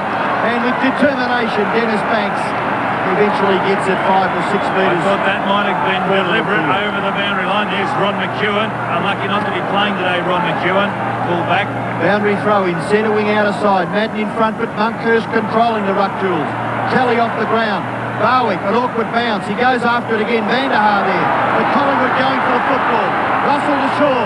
Shaw to full forward. No mark taken. Anthony Danaher, a wonderful pick-up under pressure, and he clears with the left foot. There's no one there. Gaffer, the awkward bounce, but he shrugs the tackle. The late caught, he's bounced it, but the free kick has gone to Gaffer just a few seconds early. Gee, he dropped that quickly, didn't he, Mullane? Gaffer. Van der Haar off, Somerville on to centre half forward. Towards half forward. Brasiska the flyer, Starcevic going past, loses the football. Taken out by Hamilton. Kick it fly. Thompson pulled off the ball. Long tried to sweep it wide. Wright hasn't held. Collingwood have got more numbers around the ball, Sandy. It was another occasion of 3-on-1. Monkhorst got a ride on that. Francis flicks it round his body. Up to half forward. Brasiska couldn't mark a tough one. Hamilton recovers well, but Wright is underneath this. Graham Wright has Francis short. Anderson applies the pressure. Anderson came off second best. He's in trouble with the shoulder, Anderson. Mullane to half forward. McWan. Mickey McWan towards Dacos territory. Flew that time. Grenville waited down for Essendon. Spawn calling for it wide, but he elects to go directly down the middle. Whether that's a good thing remains to be seen. Madden to Thompson. Somerville gets his first touch. Kerrison on the last line of defence. Back towards Kelly, but got a shocking bounce. Let's Buick him. What did he do? They need something special. One behind. Greg Anderson appears to be okay after that knock. And now Salmon's on the ball, and Madden's gone to centre half forward. That is a very big slow forward line they got with Somerville also up there. I wonder if Madden Well, Kirrison's kick's a shocker. Collingwood have got the numbers. Tony Shaw and McGuan. McGuan gathers and handballs it wide. Christian running up from half-back. Pumps it into the half-forward area. Collingwood marks the Barwick. Barwick. I just get the impression the wind is blowing from that direction. Kick it coming off the ground to be replaced by Izzard as Barwick shoots from 50 metres. A long kick, but striving for distance, pulls the kick and it's through for a behind. 7-7. Plays 2-3. This is Anthony Danaher. Almost to the centre square. Magnificent kick. Mark Thompson. Short towards Madden. In front, but unable to mark. Oh, they had a go at Christian and missed him. Short of Francis. Back again to the skipper. Sweeping down to McGuan. Collingwood are looking very dangerous. Into the forward pocket region. Pressure on the Essendon defence. Danaher got it to Watson. But he's gone right across the face of goal and young Chris Danaher is on the outer side there. Wide into Spawn. Trying to do it with the one hand. Ball giving chase. Spawn the victor on this occasion. Towards Buick. Kirrison over the top to effect the spoil. Buick again. Back to Spawn. Still outside 50. They're having trouble getting past half forward. Madden now may leave it for Buick, who soccers off the ground. Only as far as Francis. Gets a hurried kick towards centre wing. Some tremendous work going on by all players. Anderson and Mullane. Anderson again. Twists away. Gets his kick. Putting Essendon inside 50. Only as far as Kelly. A high floating kick comes back. And at the top mark is taken by Russell. Play well, Russell. 8 kicks and 1 hand pass. Floats it over centre wing. Big pack of players. They'll be first to recover. Craig Starcevic tries to slap it forward, gains 5 or 6 metres before seeing it over the line. Well, Van der Haar about to come back on. Paul Van der Haar, who just came off. Collingwood have had 10 more kicks so far in this term. Again, Francis crunched to the ground. Watson just gets through and gets his right foot to the ball and kicks it high. Anderson, the player, coming off for Van der Haar. Still they can't get past half forward, isn't it? Tony Shaw's kick intercepted by Chris Danaher, and we'll have a boundary throw in on centre wing member side. Now that sun's going to be a bit of a problem there. The sun directly in that player's eye, the Collingwood player's eyes, as he went for the ball. Boundary throw in, Salmon doing the ruck work, but Collingwood a chance to get out. Mullane, Chris Danaher, Scott Russell. Good play by Russell. Just gets his foot to the ball, kicks it wide. Francis with pace.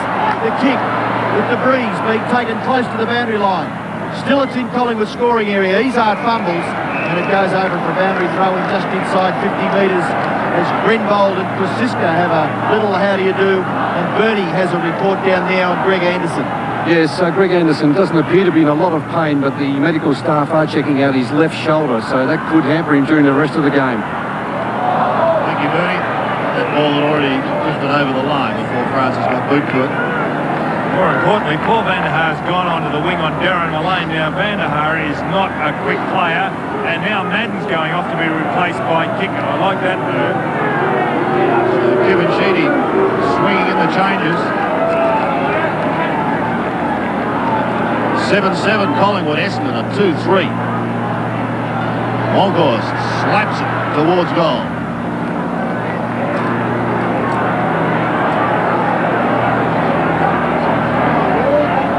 Goals 8 now, plays 2-3.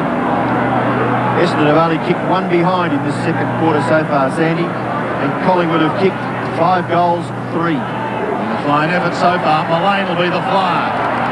Uses the good hand to punch clear. Buick with him as Kirrison. Try goes up the ball. But the umpire says no. They're inspired, the Magpies, aren't they? 32 years since they've won a premiership, and these 20 players plus their coach can come away with some glory this afternoon. Salmon. Buick may have cocked one high. Got another throw. Still a lot of football left yet. The prize is great, but it's still a long way off. Grenvold's kick is wide. Again, floats over the line. Greg Anderson on the bench. He's been a wonderful contributor for Essendon this season. It's sad to lose him now.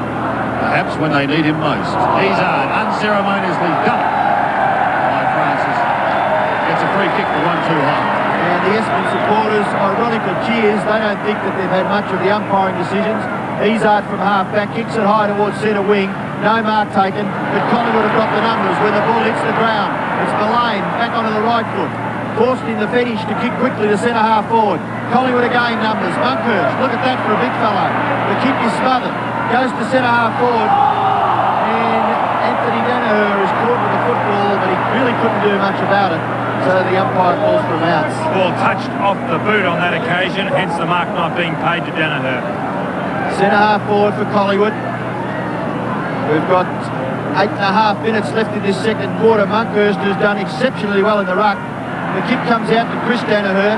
He gets some space, gives it back to Anthony. Anthony nearly caught with the football, but eventually gets his left foot to the ball, back into the centre. This man has just controlled it from the centre. Tony Shaw to right. Right's high kick. Up towards half forward, no mark taken. Collingwood still striving hard at half forward. Look at the desperation by Francis as he dives on the football, and now he's being penalised for not trying to move it on. Well, you've got to move the ball on quickly. And he thought he had the free kick, so there you are. That's 50 metres, or should be 50 metres. But it's also indicative of the way that Collingwood are going after the ball. They're at the bottom of the packs. They're making play at the moment, although that free kick went against them. Izard's kick high, in towards the centre. A free kick has been picked out of it. It looks as though it may be going to Van der Haar. A push by Kelly off the ball. Van der Haar. Essendon have really been found wanting in this quarter. 2 goals, 3. They were 2 goals, 2 at quarter time. No one to kick to. Everyone standing still up on that full forward area. Essendon mark. No, it's not. 7 at the back. Gafer. Kick it. Off the ground into the square. Spawn gathers around and misses. He just brought it back a little bit too much on that occasion, but I just wonder whether Salmon could have put the ball in the arms of Somerville when they went for that mark, because it looked like Salmon took the ball out of Somerville's arms. McGuan back into play. Craig Kelly does well. On to Darren Mullane. Towards centre wing. Chris Danaher couldn't take it. His brother Terry goes in to assist with the shepherding work. It's over the line. He should have taken that bloke.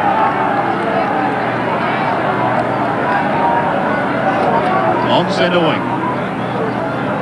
Collingwood at the moment in command of the situation. Buick's kick is high.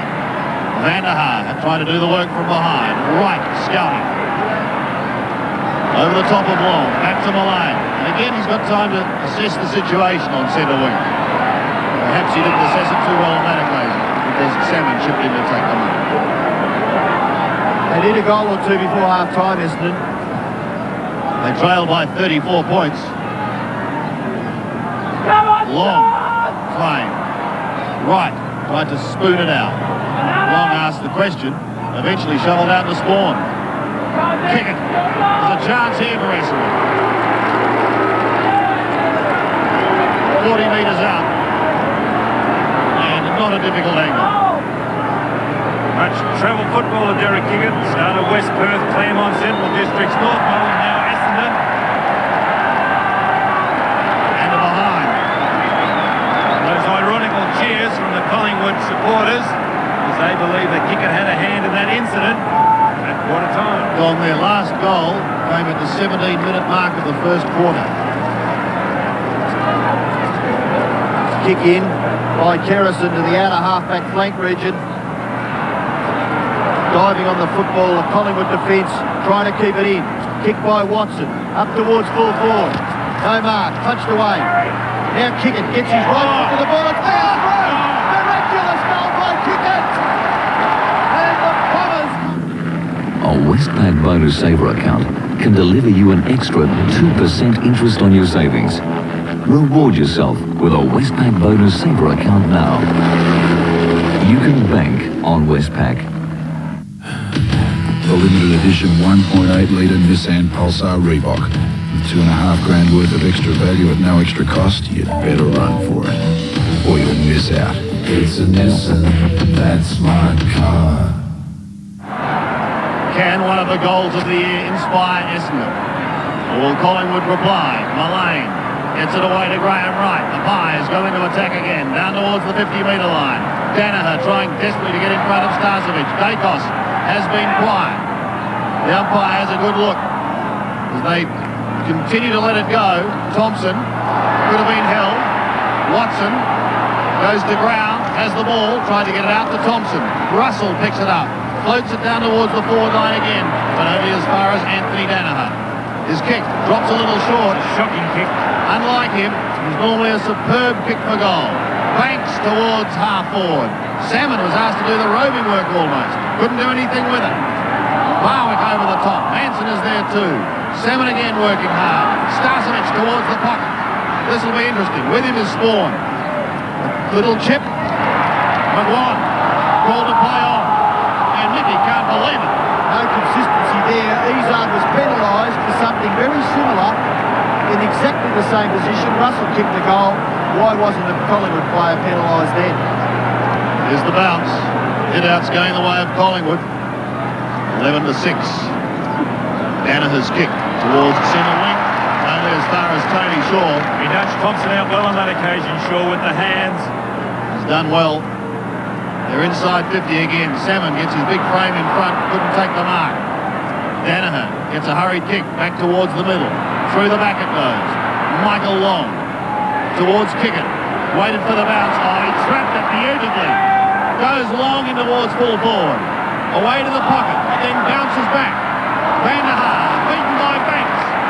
Banks beat two of them. Kerrison. Short. Christian. Into the centre. Mongo's got his own. And he takes the mark. Hunkhurst just wide of the centre circle area where they bounce the football.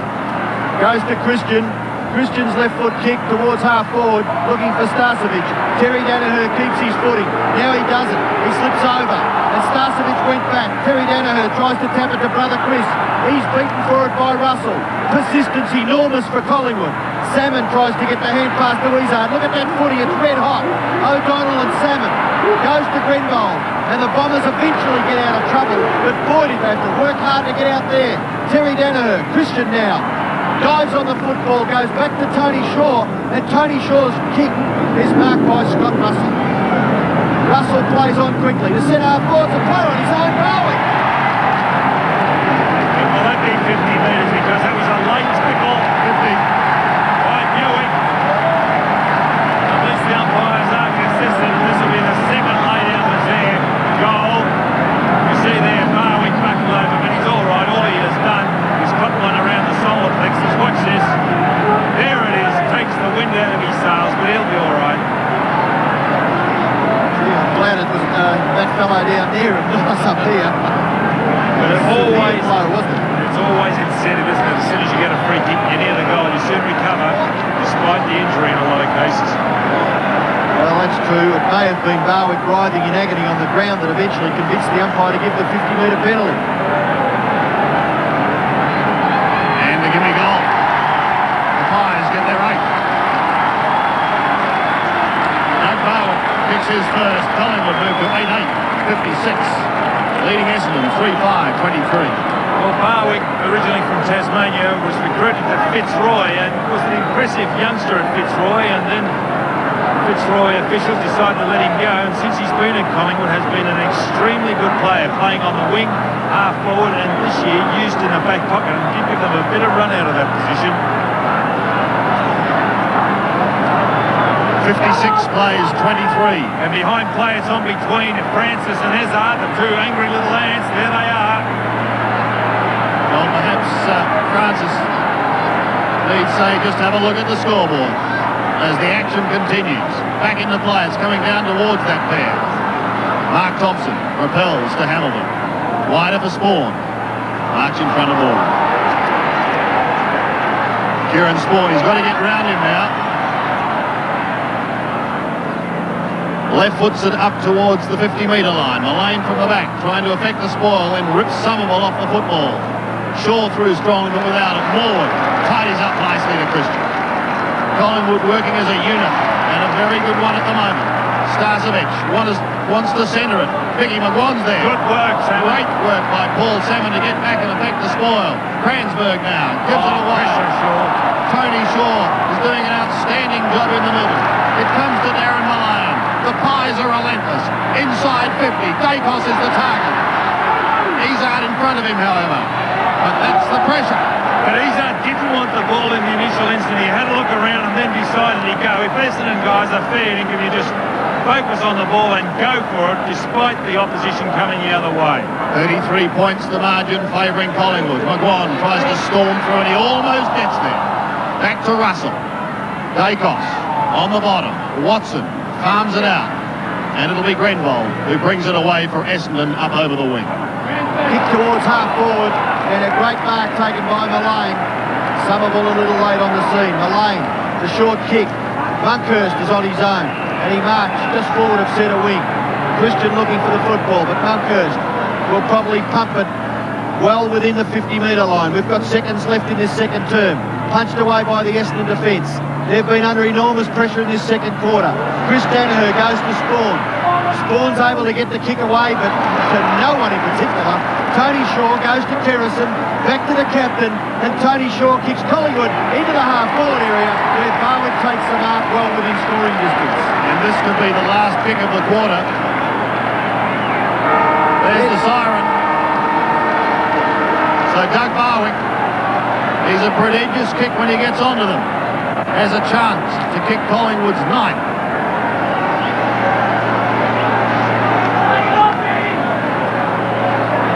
He'll be just outside 50 when he lets go. Let's go with a drop punt. And going for distance, pulls it. And the result is a behind. With this huge crowd, as another fight threatens to break out. The Collingwood fans are delirious with this scoreboard. 8-9, 57. Leading Essendon, 3-5, 23. And the question must be asked is how much longer can they keep up the pace and the pressure? Will Essendon come back? Can Essendon come back? Well, I'm just going for the record book, Sandy, but quickly coming to mind, Collingwood have been in this position on a number of occasions in grand finals. We've all referred to it before as the Collingwood. We've got a half a football left. And still anything can happen. Repeating the half-time score here at the MCG.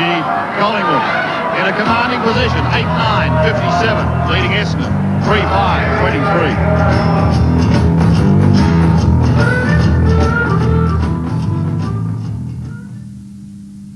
Ever since we've redesigned our service stations worldwide, something's happened. Millions of new customers have switched to BP. But more than just a shiny new station, these drivers have discovered BP's advanced fuels and oils for optimum engine performance and the convenience of BP's car washes and shops. So you see, our new green stations brought them in. But it's everything else we do that's bringing them back. BP, on the move.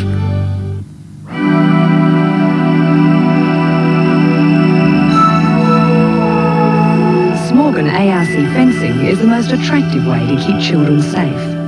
Got a lot of options left at all, Bruce.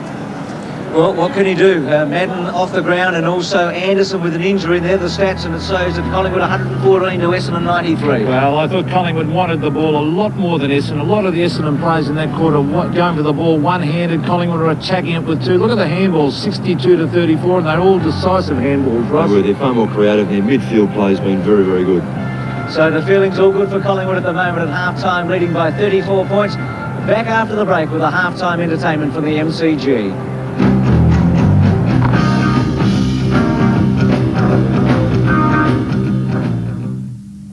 Well, Dipper, what would you recommend? Quattro e venti. Quattro what? Tender piping hot meat. Trying to get things done, but underneath that grip of steel, your heart's on mother's favorite son.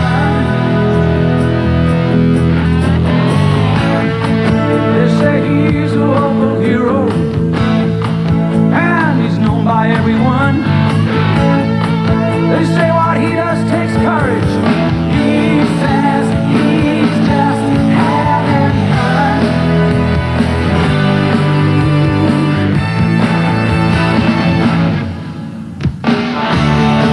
All the world needs heroes, one for all and all for one. We stand with pride beside Australia's favorite sons. He's tough and he's a fighter. He's tough, he's a fighter. He's got him on the run. He's his country's pride and joy. When it's all been said and done.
The year is 1915. Australia is at war, yet a great sporting tradition is unfolding.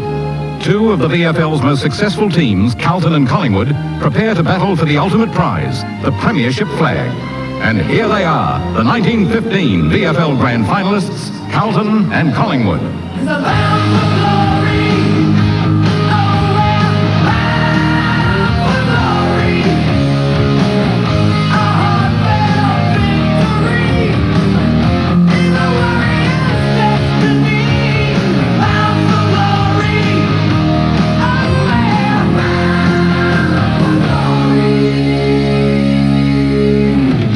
The history of Australian football is built around the passion of its public and the deeds of its champions. Those great players from all eras who fired the imaginations of their generation. Some of the all-time heroes are with us today. From the 80s, holder of the most games ever played record, Hawthorn's Michael Tuck. Twice a Brownlow medalist, North Melbourne's Keith Gregg. The modern spirit of the Melbourne Football Club, Robbie Flower. With North Melbourne, 444 goals and a Brownlow medal, Malcolm Blight. From the 70s, 403 games with Richmond, winner of the 1980 Norm Smith medal, Kevin Bartlett. 4 times the league's leading goal kicker, equal scorer of the most goals in a season, Hawthorn's Peter Hudson. With Geelong and North Melbourne, the leading league goal kicker, Doug Wade. Carlton's captain, coach and then coach again, Alex Jesselenko. The greatest ever Richmond centre-half forward and leading goal kicker twice, Royce Hart. From the 60s, 330 games with Fitzroy and a Brownlow medalist at the age of 31, Kevin Murray. Triple Brownlow medalist, South Melbourne's Bob Skilton. A captain of Melbourne, a coach of Premiership sides, Ron Barassi. From the 50s, 19 years a player and 321 games, Footscray's Mr. Football, Ted Whitten. Regarded by many as Collingwood's greatest ever player, Bob Rose. Captain of North Melbourne and then president of the VFL, Alan Aylett. A St Kilda Brownlow medalist, Neil Roberts. From the 40s, the great Mark, who was Melbourne's best and fairest 3 times, Jack Mueller. The kiss of death, the irrepressible Collingwood legend, Lou Richards. From the 30s, the Supermark, 150 goals in the season of 1934, Bob Pratt. The most decorated player in history, the league's best and fairest 3 times, Dick Reynolds. From the 20s, captain of Collingwood, a Brownlow medalist, and one of its most famous sons, Harry Collier. 151 games with Footscray, and a Brownlow medalist and twice runner-up, Footscray's Alan Hopkins. So there they are. What a group. The champions of all ages.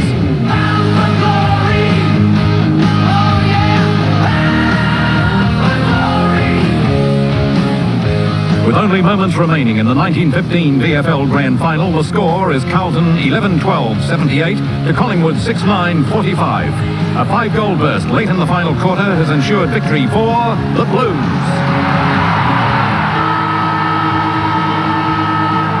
The premiers for 1915, Carlton, Australia's favourite sons.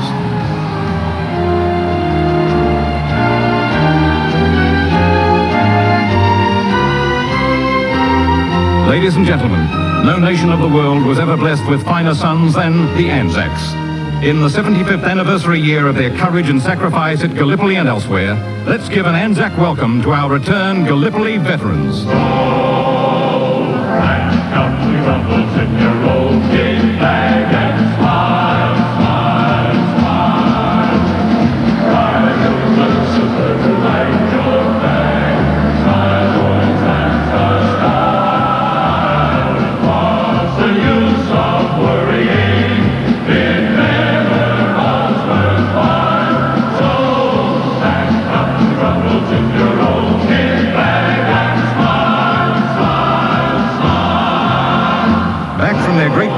And all in their 90s are Bill Cooper, Robert Barclay, Roy Kyle, Jim Lees, Walter Parker, Bob Ponsford, Tom Marr, Roy Longmore, Frank Fankhauser, Stan Quinn, Jim Kibble, and Ted Thompson. As the official war historian C.E.W. Bean wrote at the time, the deeds of the Anzacs will rise above the mist of ages and be a possession of their nation forever.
Ladies and gentlemen, as a tribute to the Anzacs and all they represent, please stand for our national anthem.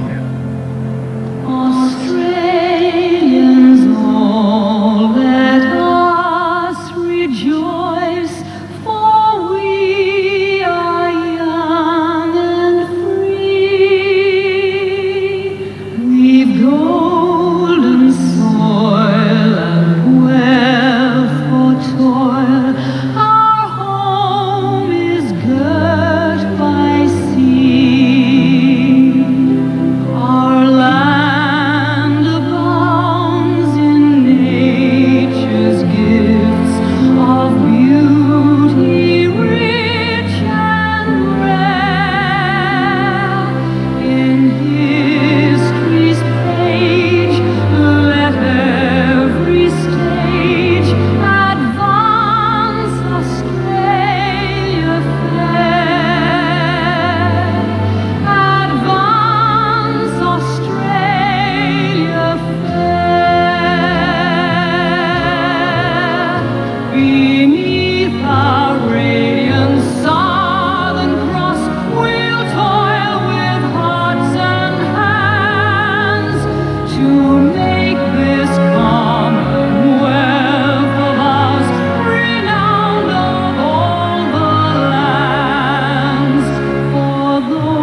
Birds Tribute was proudly presented by Carlton and United Breweries and the Australian Football League. The anthem was sung So the by halftime Julie entertainment, Anthony. paying tribute to Australia, our diggers and our great footballers. Back with the second half of the grand final after this break.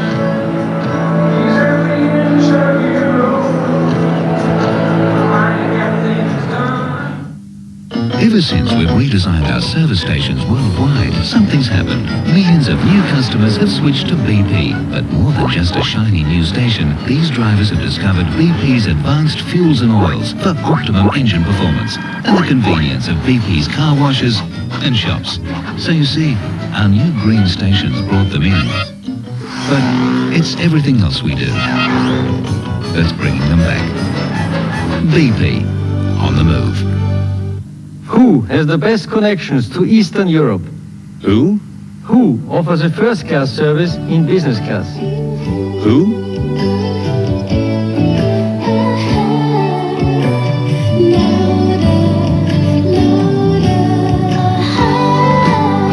Don Scott with his chalkboard takes a look how they set themselves up in the forward line in 1990 compared to the old days. Yes, Bruce, well, those dots do represent traditional positions on the ground. We're going down to this particular line. That's the full forward line. Full forward, the two forward pockets. Then you've got the half forward line, half flank, centre half forward. The centre line just being circled, including the rucks and rovers. Then you've got the backs down the other end, the half-back line, and also the full-back line. Now, we cross all that out. Now, that's a traditional view. But now the game is played between these particular lines, the 50-metre lines. There's a big congregation of nearly 30-odd players in those particular lines. You've got the full forward, the full back. On some instances, those two particular blokes in this particular game today weren't even in that 50-metre square circle as far as Essendon were concerned. So it's important the ball be won around midfield, and that is very, very difficult with the congestion that is existing in the modern game of football. But that is where the game is won. If you can gain the ascendancy, it takes courage, and to get the break, in some instances, requires a bit of luck. Right, let's go down to the boundary line. Here's Michael Roberts with Bernie Quinlan. Well, thank you, Sandy. We couldn't get into the Collingwood rooms, but the feeling is at fever pitch. Lee Matthews made an example of Gavin Brown having been felled just before quarter time. He waited with him at the players' race, and when Terry Danaher walked over, he said that he will be back. Don't be surprised if Gavin Brown comes back onto the ground. Yeah, they're not all that happy with Terry Danaher because Lee Matthew was very aggro. He had Gavin Brown next to him as he got stuck right into Terry Danaher. I couldn't get into the Essendon rooms either, but I did notice that Graham Allen, the Collingwood football manager, has his hand bandaged after half-time, so I don't know what happened to him. I'm a little bit surprised by Gubby doing these sort of things too, but a lot of aggro as the teams went up the race here, Sandy, and maybe it's a little bit of a worry having those races so close together when the players are at full of the pitch in these big matches. Right, thank you, gentlemen. Bernie Quinlan and Michael Roberts on the boundary line. Players from both sides were in position and ready to go before the umpires were out on the ground. And interestingly, Gavin Brown on the bench does look reasonably okay, Sandy. So here we go, the second half of the 1990 grand final. Collingwood go into it with a mighty lead, 34 points. Can they hold it? Can Essendon come back? Ewing gets the first kick down towards Long, slaps it forward for Kickett. Shrugs one tackle, but then loses it. Long again. Essendon need 2 or 3 very quick goals. Harvey couldn't take it cleanly. Could have been a push. They pounce upon it. Lane gets a hurried kick back towards centre wing. Spoiling over the back was Danaher, Monkhorst and Kransberg, both there. Turner gets it away for Collingwood to Francis. Been a number of positional changes now. O'Donnell's off Dacos. He's now picking up Russell, who picked up a lot of kicks, and also Thompson now on Dacos. Francis in towards the centre. Van der Haar couldn't take it. Watson under pressure, but does get it away. The Bombers down towards half forward. Kick at one of the flies. Gable waits down. His hand pass partly smothered. Kerrison did well going past. Gives it to Wright. The pie machine surged forward again. Starcevic almost down to the half-forward line. Will put Collingwood deep inside 50. Dacos, the target, has been quiet. Off hands to O'Donnell. Bounces back towards Hamilton. It passes him and goes to McGuan. And Mickey's flying left foot kick is wide. and out of bounds on the full. Salmon's back at full forward for Essendon. Somerville off the ground. No, he's at centre half forward. This is Van der Haar's off the ground for Essendon. Van der Haar with the football now, Don, about to kick the ball back into play. And Essendon certainly need a surge at the start of this quarter. Van der Haar's kick has been marked by Terry Danaher. The Collingwood fans obviously blaming him for Gavin Brown being knocked out at the quarter-time break. Thompson marks the kick from Terry Danaher, who transferred play to the opposite side of the ground. Essendon need to be more direct. Thompson's kick in towards the centre, no mark taken. Good gather by Mullane. Mulane's kick goes back to the captain, Tony Shaw, and he pinpoints Monkhurst on centre wing. Collingwood have started the quarter reasonably well. The kick by Monkhurst. Oh, on his own, Starcevic. How easy was that? Jamie Turner running back into the square, but Starcevic now will have a set shot for goal. Essendon making a change, Kransberg coming off, and Chris Danaher about to come on. Starcevic's kick, high, wide, into the pocket. Mark taken by Terry Danaher. And Terry Danaher, who started on Gavin Brown in that first quarter, is playing in a key defensive role. The kick has been marked by Anthony Danaher, and they've got the three brothers back on the ground because Chris has taken his place. Now the ball up towards half forward, the race is on. Kicker tries to kick it off the ground, they all leave it behind. Harvey gets the handball away, looking for Buick. Chris Danaher shrugs the Tony Shaw tackle and kicks Essendon up towards the goal front. No mark taken, punched away. Collingwood there when the ball hits the ground, it's Gaffer. Gaffer clears the ball and clears it well and finds Starcevic. He's on centre wing. Moves it quickly into the centre. Tony Shaw caught from behind but gets his kick to half forward. O'Donnell waits down in front. Stolen by Monkhorst. The big man did well. Madden backs up, however, for Essendon. Gives it across to Darren Buick and he floats it to kicker. Quickly on. A wide chip by Watson. They're going any way but directly at the moment. Just trying to get something started. Buick on the outer side. Kelly in front. Somerville over the top. Harvey picks it up now. Dumped as he kicks it high. Russell hurriedly to the wing. Turner's there. Jamie Turner. Starcevic again. Got one high from Terry Danaher. Another 50-metre penalty. This is the third one that's been given away. And Starcevic not too good. At least Danaher made him pay for it. What's this? Is that reportable or not? At least he's now up on his feet. And walking down well to within 50 metres, Van der Haar, as we speak, is leaving the ground, and Kransberg, who only just left it, is back on again. I think that's a good move because when I was looking for Van der Haar before, I didn't expect him to be on that back line because he's not over and down with pace, and he could be given a run around if he's trying to pick up an elusive forward.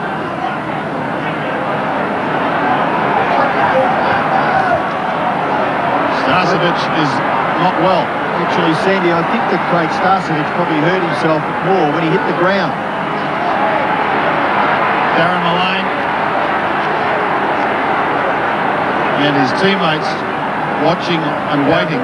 Now, the question arises, if he's not able to take his kick, will they give it to somebody else? Well, that should happen. The player's been held up long enough now, surely. And obviously he is concussed because he really... No, he looks as if he could be all right. He's at least conversing. He doesn't look too good. No, I don't think he's going to take the kick. He's not. Another player's got the ball. Well, he's just got to come off the ground if he can't take his kick. Mickey McGuan's going to take it. And he's kicking from just inside 40 metres. Almost directly in front. Starcevic is going to leave the ground. McGuan shoots for goal, and these pies are hot. G'day. How you doing? Good, thanks. You're off on a golfing holiday, are you? Yeah. I play a bit myself, actually. Off 20? Be off 12 if I could putt. Yeah, I know the feeling. Yeah. Can I get you a beer? Yeah, that'd be great. Thanks, mate. The fastest lager Mr. Shearer, your boarding pass, sir. Thanks very much. So, I'm not working, eh? Oh, yeah, I wouldn't expect. Looks like we've got an extra 30 minutes to work on that one. Cheers, mate. Yeah, great. Collingwood lead by 40 points.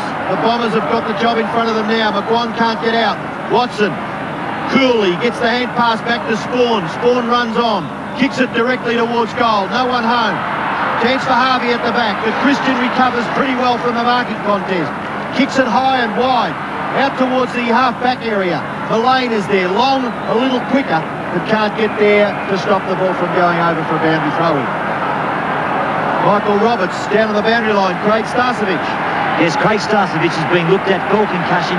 He has a mild case. He should be all right, though. He looks very pale in the face, though. Back in the field of play, Francis. I was just looking down at full forward for Collingwood. James Manson has run straight onto the ground and remonstrated with Terry Danaher. So he means business, James Manson. Essendon back into attack, up towards their full forward position. And what a great mark taken for Collingwood in front by Kelly. He's got very strong hands, is Craig Kelly, and he takes the mark in front of Salmon. He kicks it back towards centre wing. A high kick. No mark taken. Punched further afield. The Bombers up towards centre half forward. Christian and Norwood raffle it. Christian's kick is a very ordinary one. Into the centre. Kick off the ground by Russell. Now the race is on. Spawn and Wright. Wright very desperate, but Spawn gets back.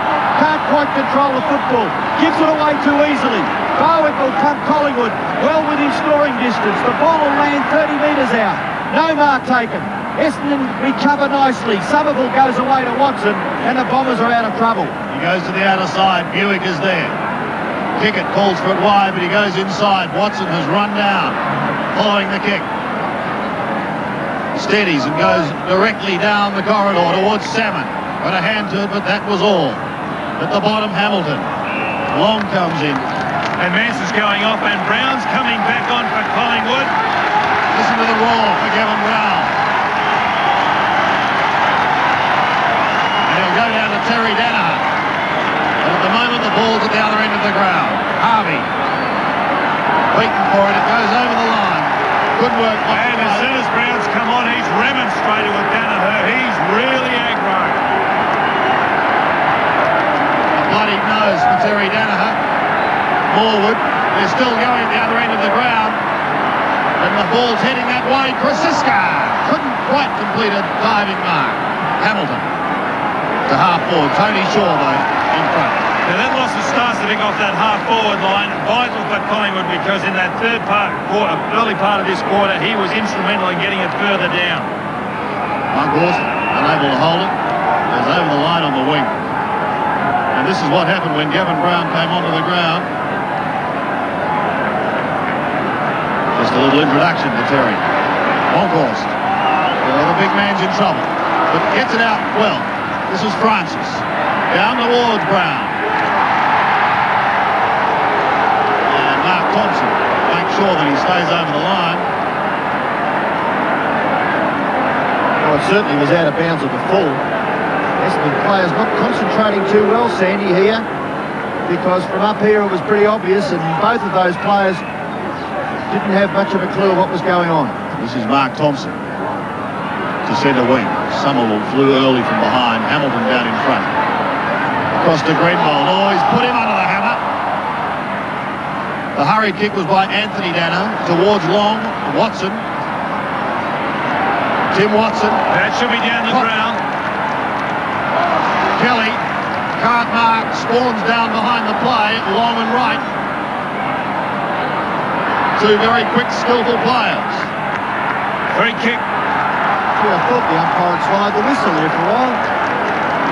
There's Spawn in the hands of the trainers. The free kick has gone to Essendon, and it'll be taken out there by Harvey. Harvey, oh, shocking kick. But the umpire has decided that it should go back to that player. The disposal has been very poor today, Essendon. In contrast, Collingwood have delivered the ball well since they've got on top. But there's Spawn, and obviously he's got a very bad cut to the top of the head. We can see the blood trickling down the shoulder. Harvey's kick this time is much better. The drop punt. Nearly an Essendon mark at the back. Play goes on. In there is Kelly, Tony Shaw. Eventually Collingwood force it out. No mark there to Watson. He's well tackled. And Collingwood irrepressible. Get clear. Russell, a long kick. Out towards half-forward. And Collingwood mark again to Turner. And they're playing all over the Bombers. They're in front. Jamie Turner. Towards full forward. Thompson leaves his man and punches clear. Spawn, who moments ago was in the hands of the trainers, kicks wide to the outer side. And a fine mark taken by Anthony Danaher. Towards the centre of the ground, Somerville.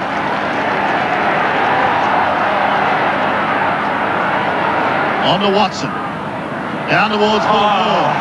Salmon. I'm glad the umpire saw that because Christian was holding, manhandling some of Salmon before the ball was even near the two of them. You can see Christian there remonstrating. He knows he's guilty. There's one aspect of the game that the umpires really haven't picked up. It's his manhandling before the ball is in the vicinity of the two players.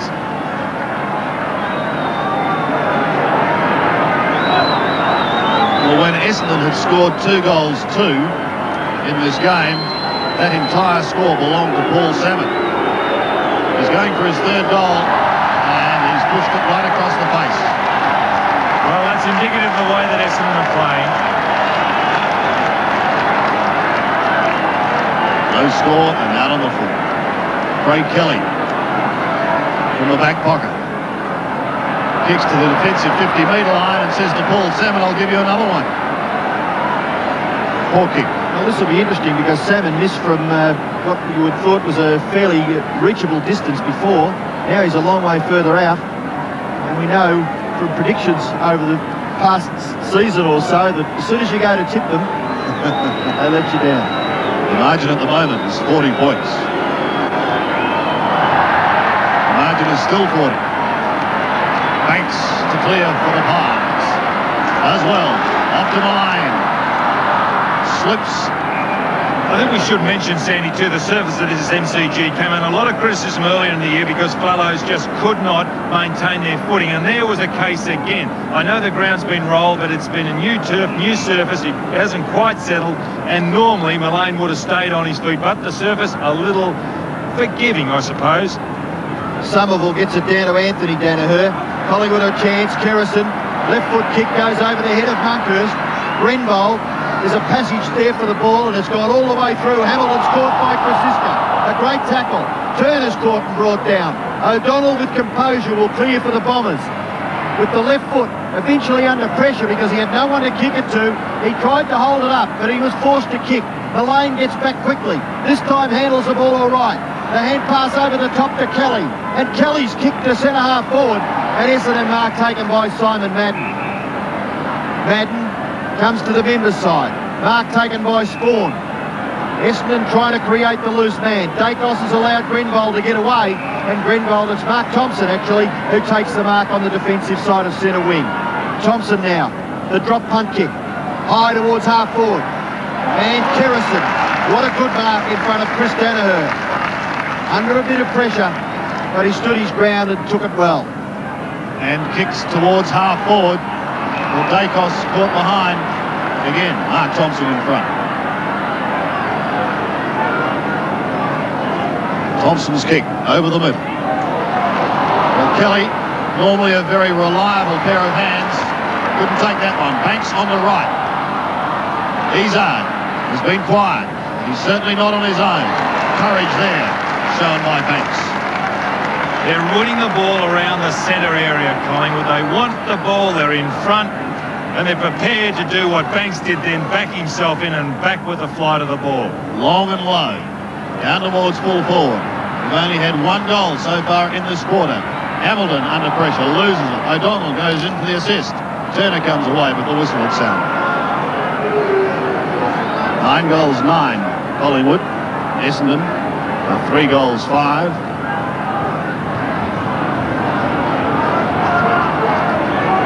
Bombers are going to have to do something if they're going to win this flag. Watson could almost lose it. tell you what, when the man in front plays the ball, gee, the umpires, sometimes they just don't protect that player enough. You see there, McGuan, he's picking up Watson, and he's an angry man. He does some leaning. Hewitt, the scouting. Morley gets it out.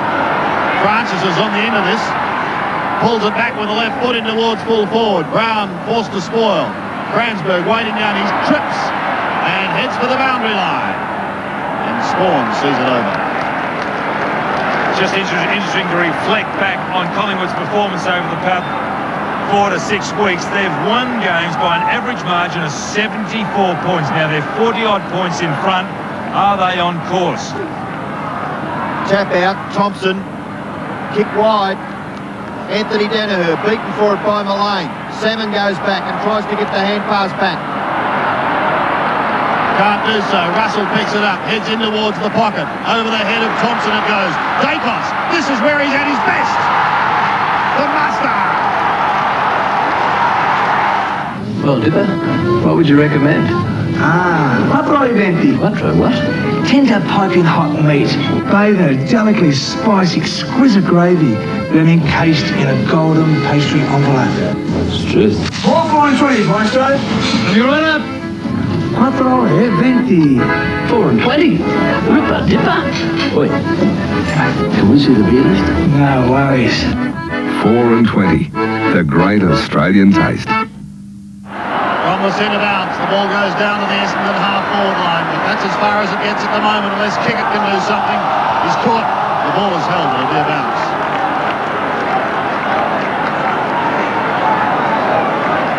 Well, goals like that would lift the Collingwood supporters onto yet another play. Well, I think they might have won this grand final, Collingwood, after that goal. From the bounce, Tony Shaw has been the architect in the middle. Right, look at him go. Graham Wright. Runner-up in the brown line, dashes like that. It's no wonder. Dacos. There's a free kick. Been penalised for running too far. Yep. Back to Spawn. Looking for Salmon. Too high for him initially. Hewitt. One bounce across half forward. He almost went too far too. From the 50-metre line, he kicks. Looking for and finding Summerall. Now, I think this player is the player of the future. He's had his opportunities limited by the fact that Madden and Salmon are in the team. But I watched him in a particular game, I think it was against Collingwood this year at this particular ground, and he played a sensational game. Tell me, youngster. Well, the Bombers have kicked only 3 goals.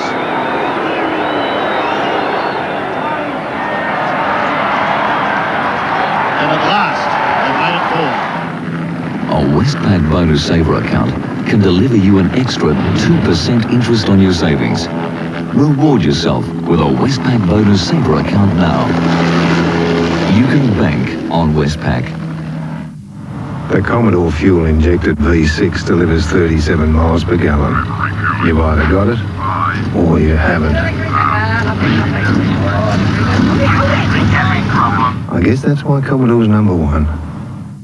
Collingwood by 40 points. Bombers go to half forward. Salmon takes a very courageous mark. Looking to play on is Paul Salmon. And now he kicks into half forward. Greenbowl. That should be paid, it is. Now are the Collywobbles creeping in, Dom? Well, I made the prediction that Collingwood was here after that goal from Dacos. And no sooner as I made that prediction, Somerville's kicked one, and here's Grenbold, who was playing on the back line, deep in the forward line, has got a chance. Now Grenbold is about 20 metres out, directly in front. Usually a pretty good kick, David Grenbold. And he stabs at it and puts it through. Essendon get another one. Well, it's a very important kick, that one. That was his 3rd goal, David Grenbold, for the year. He mainly plays on that half-back line. But I watched him in Miami last year. He played on the wing half-forward line in an exhibition game, and he showed a lot of toe and a lot of class. From Glenelg, How did he get there on his own? That was poor play by Collingwood, wasn't it? Well, it's good to see Backman running down like that, but maybe he's now playing on that half-forward line. He is. He's being picked up by Morwood. So a quick change, and it does catch the opposition. Just that little bit off guard. Quite critical, because Collingwood have got to a very, very big lead. And 2 quick goals to Essendon. They're still within striking distance, the Bombers. Back at the centre. Can they get this one out? Russell. Left foot kick by Scott Russell. Goes to the wing. The race is on. Izzard in front. Oh, he went at it a little too fiercely. Kasiska. Izzard dives on it. Could be penalised. He gets it across towards Spawn. And Spawn has the football underneath him. Right the tackler. Izzard and Francis saying hello to each other once again. And umpire Rowan Saws asking the boys to settle down. And Essendon have got the ball away from the centre 4 times to Collingwood's 1 in this quarter, but they still haven't got close enough to give themselves some chance in this last quarter. And they're being penalised here for not moving the football on. Well, at least they're consistent, the umpires. You can't stay over the ball. You've got to move it on. Harwick goes long in towards the square. Too much height. Terry Danner does well in the back pocket. Kransberg. The left foot kick goes to the half-back line where O'Donnell and Harvey are both there, but so too is Morwood and Mullane. And Harvey's hurt himself. Mullane steaming in towards full forward. McGuan may be the flyer. Got a hand to it a couple of times. Izzard again in the back pocket. Brown chases and gets him. Great play. Mullane. The raging bull from Victoria Park kicks across the face of goal. 3 Essendon players, 1 Collingwood. And the 1 Collingwood is 1 out. Krasiska swings back onto the left foot, kicks into the square, over the back of Danaher. Again Izzard, who heads for the boundary line. Can Mullane keep it in? No, he can't. And that's his lack of actual ball handling showed up on that occasion. Because of that broken right arm, he just hasn't been able to handle the ball properly. But what a fantastic effort on Brown initially when he chased Izzard. That was just fantastic stuff by the full forward. Encore's won it. Straight to Harvey. On to Thompson. Steadies. Goes to the half-back line. At the back is Gaper, but a free kick's been picked out there. Look over the last 7.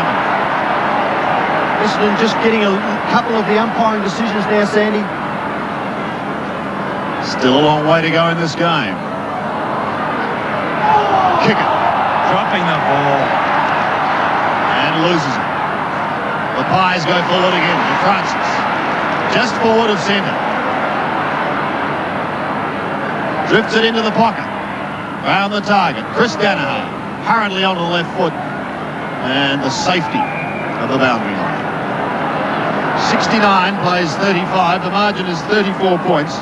And that is exactly what the margin was at the start of this quarter. Collingwood 8 tackles, Essendon 0.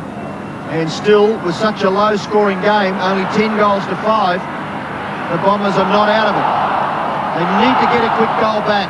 Izzard tries to get it to Kransberg, who taps it to his advantage. Francis desperate. Turner's caught, but he gets his foot to the ball and kicks it to the front of the square. Oh, nearly Brown. Essendon under pressure. Brown will kick a goal. And if that doesn't bring the roof off the MCG, nothing will.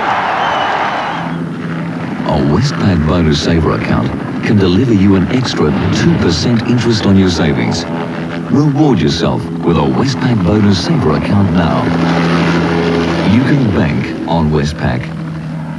Only Commodore wagon with its unique bucket bench and 3rd rear seat takes a family of 8 comfortably. You've either got it or you haven't. I guess that's why Commodore's number 1. What a comeback by Gavin Brown. 40 points, again the margin. Encore's from the middle. Spawn pulled off it when he didn't have it.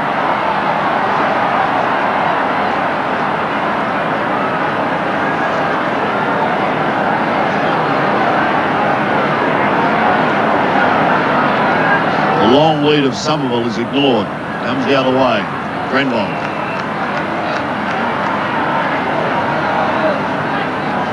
Heads for home. A good-looking kick in towards the forward line, but the only one there was Mark Harvey, and he's beaten. And he's not too fit either, Sandy. I saw the club physio running out just to inquire how he was. He looked like he injured his shoulder earlier with a clash with Scott Russell. Forward. Kicks to the half-back flank. Big Gaither in front. Now the runner's out to Harvey. Gaither to the wing. Looking for Krosiska. Was interfered with. Gee, the umpires will let a lot of that go today. That was a free kick to Krosiska. 40 points in it. Under 4 minutes remaining in this third term. Collingwood are getting closer and closer to the game's greatest prize. Grenville eventually shrugs the tackle. Goes short into the pocket. Pressure on now as Norwood jumps on board the horse and rides him into the ground. And Mark Harvey not impressed. You can see there him grimacing as he gets up. Salmon tries to hoik it closer to goal. Kick it. Has kicked one miraculous goal. Not to be on that occasion. 11-9 plays 5-6. 2.5 minutes left in this vital third quarter. Kerrison looking a little worse for wear from a whack on the back of the head by the goal umpire's flag. I wonder if it was intentional. You think he barracks for Essendon, the goal umpire on. Izard's kick towards full forward, getting back Kelly, and he gets his kick away, back towards the wing. Oh, Francis one-handed. Izard runs on, shrugs the tackle, and kicks it to full forward, but the kick slews off the side. That was a mark taken by Kerrison. Shocking kick because Somerville was by himself. I think and he also saw him with the Harvey. kick. He threw the ball on his boot awkwardly, and it slewed back to Kerrison. Kerrison's kick wide to half-back. Madden gathered by Watson, handball over the top, Izard. Izard in short. It's not bad. The mark is taken by Spawn. Spawn plays on. Goes for goal. The kick across the face. Kerrison there, doing some grand work back there in defence. Izard again tries to tap it forward. Kelly in there, but Francis gathers the football. And a sweeping hand pass finds Monkhurst. Monkhurst in short, and a great mark taken by O'Donnell, running back with the flight of the ball. He looks for kick it. Well spoiled. Lane. Running wide. Then pulling it back for Turner. Can run on if he wants to. Gets around Cransberg with ease. From 50 metres, Jamie Turner heads towards goal and Gavin Brown. But once again, stopping it is Hamilton. Gee, that was a great effort by Hamilton. It takes a lot of courage to do what Hamilton did on that occasion, to back, not knowing who was behind, and Salmon off and Van der Haar coming on for Essendon. Hamilton's kick towards the half-back flank. Russell waiting down. Hand pass was almost too brisk for Krosiska. Long. Goes across the face of goal. What a shocking kick. That almost tells the story of Essendon for today. Dougie Barwick pulls it back. Have you pulled it back far enough? Not quite. I'd like to recap this game and see how many mistakes have been made by Essendon that have allowed Collingwood to score. And that was a shocking kick by Long on that occasion. It just did not come off the boot properly. Terry Danaher to kick the ball back into play. Comes to the members' side. The drop punt kick. High, and a good mark taken by his brother Anthony. Handballs on quickly. O'Donnell. Bombers need to make something out of this. Only seconds left in this quarter. Punched away from Kerrison by Buick. But Kerrison taps it out to the advantage of Norwood. He's bumped off the football. Gathering is Harvey. And with skill gets around and kicks it to the front of the square looking for Somerville. It's punched away. Somerville applies the tackle. Watson in there. Two players having pinned, Gaither and Christian. And there's the siren. And at three-quarter time, Collingwood have a commanding lead of 40 points. The Magpies 11-10-76. Essendon 5-6-36.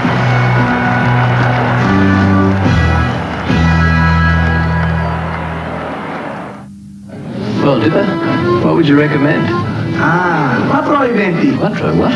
Tender piping hot meat, bathed in a delicately spiced, exquisite gravy, then encased in a gold... And Prima Holidays. The best for value, the best for you. Only Commodore wagon with its unique bucket bench and third rear seat takes a family of 8 comfortably. You've either got it or you haven't. I guess that's why Commodore's number one. Line. He was very critical of his forward line in that third quarter. They must keep it in and score. He said, we've survived 90 minutes. We've got 30 to go for the ultimate. Yes, Kevin Sheedy's just called for a positive attitude by all his players. Timmy Watson's been moved to the half-back line to give some run out of that area. Also, he's asked them to take more risks. Paul Salmon will start in the ruck and try to get something moving out of the middle. 30 minutes remaining in the 1990 Grand Final. 30 more minutes for Collingwood to break the 32-year drought. Here's the centre bounce to start the final term. It's won by Monkhorst over the head of Kickett, but he recovers nicely. Goes high with the left foot. Essendon want the first two very quickly. Through Danaher. Mullane charging through the middle. Kicks long to the half-forward line for the Pies. Izzard waiting down in front. Can't take it cleanly. Dacos. The master from 55 metres. Pulls it round his body. Goes over the top. And a fine mark taken by Tim Watson. Playing now in defence. He gets it across to Kransberg, who bounces his way over the half-back line. Kicks long up towards the wing, looking for Harvey. With him is Speedster Wright. Harvey gets his kick under pressure, and it's that pressure that forces the ball over the line. In all fairness to the Essendon forwards, they'll be looking into this sun as they're going with the last quarter.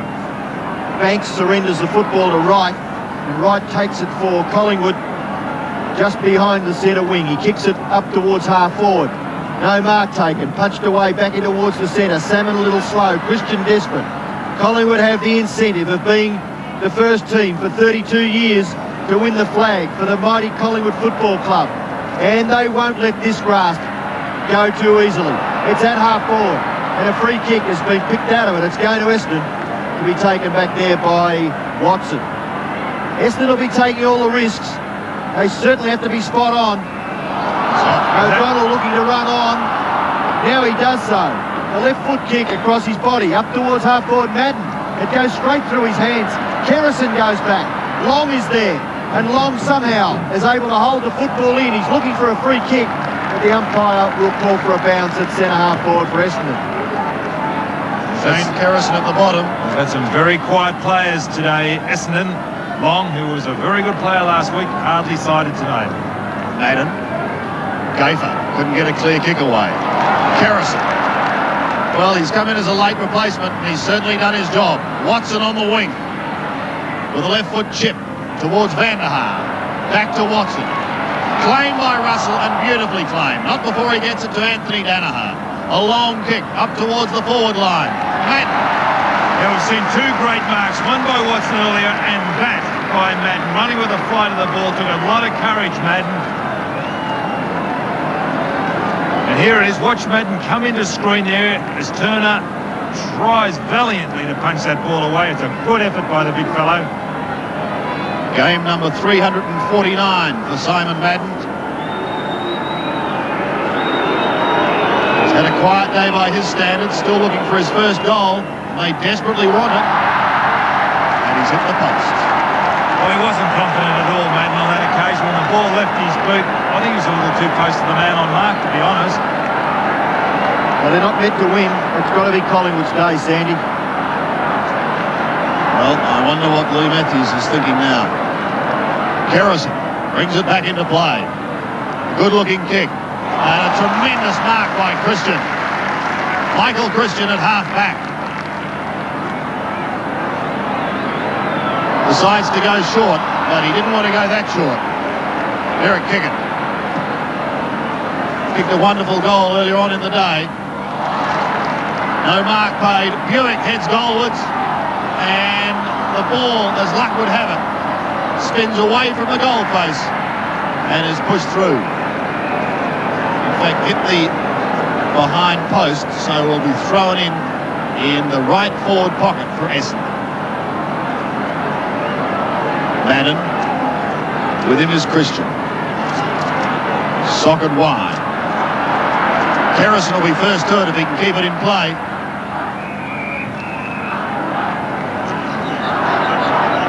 .76 plays 37.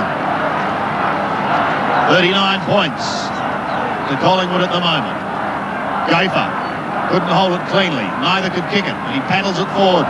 Buick ridden into the ground. Russell gets a hurried kick, gains 25 metres for the Pies, and another throw-in. And more importantly, Sandy, at least 6 minutes have ticked away. We've only got 20 and a half minutes left for Collingwood glory. And they've been a committed bunch this afternoon. 20 players having a real good dip at it. Ruck contest. O'Donnell tries to get it out. Morwood really kept it in nicely. The kick by McGuan goes in towards the centre. Nearly a mark back here to Monkhurst. Harvey interferes. Play goes on. Attempted gather by Izzard is fouled there by Tony Francis. And the umpire will come in and bounce just wide of the centre circle. Collingwood are doing all the things that are right. Even on that occasion, Monkhurst was in front of Salmon and he went after the ball. Salmon over the top. Monkhurst doing the shepherding. Kick forward by Gafer. Up towards centre half forward. No mark taken. Here's a chance for Banks. A wide handball to no one in particular, but Russell runs onto it. Now he goes back after it. A kick off the ground. Francis. Pace. Off to Bowick into an open goal. And he misses to the right. Boy, the fans were on their feet then, those Collingwood people. Well, he shouldn't have really missed that. That's his 4th point for the day, Barwick. 1 goal, 4. He averages, or his career averages, approximately 2 goals a game. But Collingwood really making the ball run their way now. Under 20 minutes remaining. Graham Wright up far too early. Spawn across the centre. Harvey has it fisted away from him. Mullane tries to storm through, can't take the football with him. Vanderhaar asks the question, and a bounce will be the result. He's a courageous player, Mark Harvey. I mentioned earlier in the 3rd quarter how he was injured. His body must just be racked with pain, the injuries he's carried through his career. Salmon wins it. Can't take it away. Morwood to Kelly. A high kick wide. Kick it. And Tony Shaw. Shaw has been inspirational. Look at that. That is the story of Tony Shaw. Gafer under pressure. Vanderhaar tries to soccer off the ground, but it's Shaw who brings it away. Gives it to Turner. The Pies down to the 50-metre line once again. Was the push on Dacos? Not seen, said the umpire. Back towards the wing. A tired-looking Vanderhaar. Can't take it. Neither can Spawn. Shaw overruns it. Spawn tries to sucker off the ground. Russell. Too good. Gets a kick up towards the half-forward line. O'Donnell applies the tackle. Danaher is in there battling hard. And we'll find ourselves with another bounce. There were some terrific efforts by Tony Shaw. You mentioned, Sandy, that tackle. He's not over-endowed with speed, but he just put a hand there and dragged the Essendon fellow down. Just over 18 minutes remaining. There's Tony Shaw again. Pumping Collingwood into attack. Down towards Dacos. He has it. Now what will he do? He gets the hand pass away. Brasiska.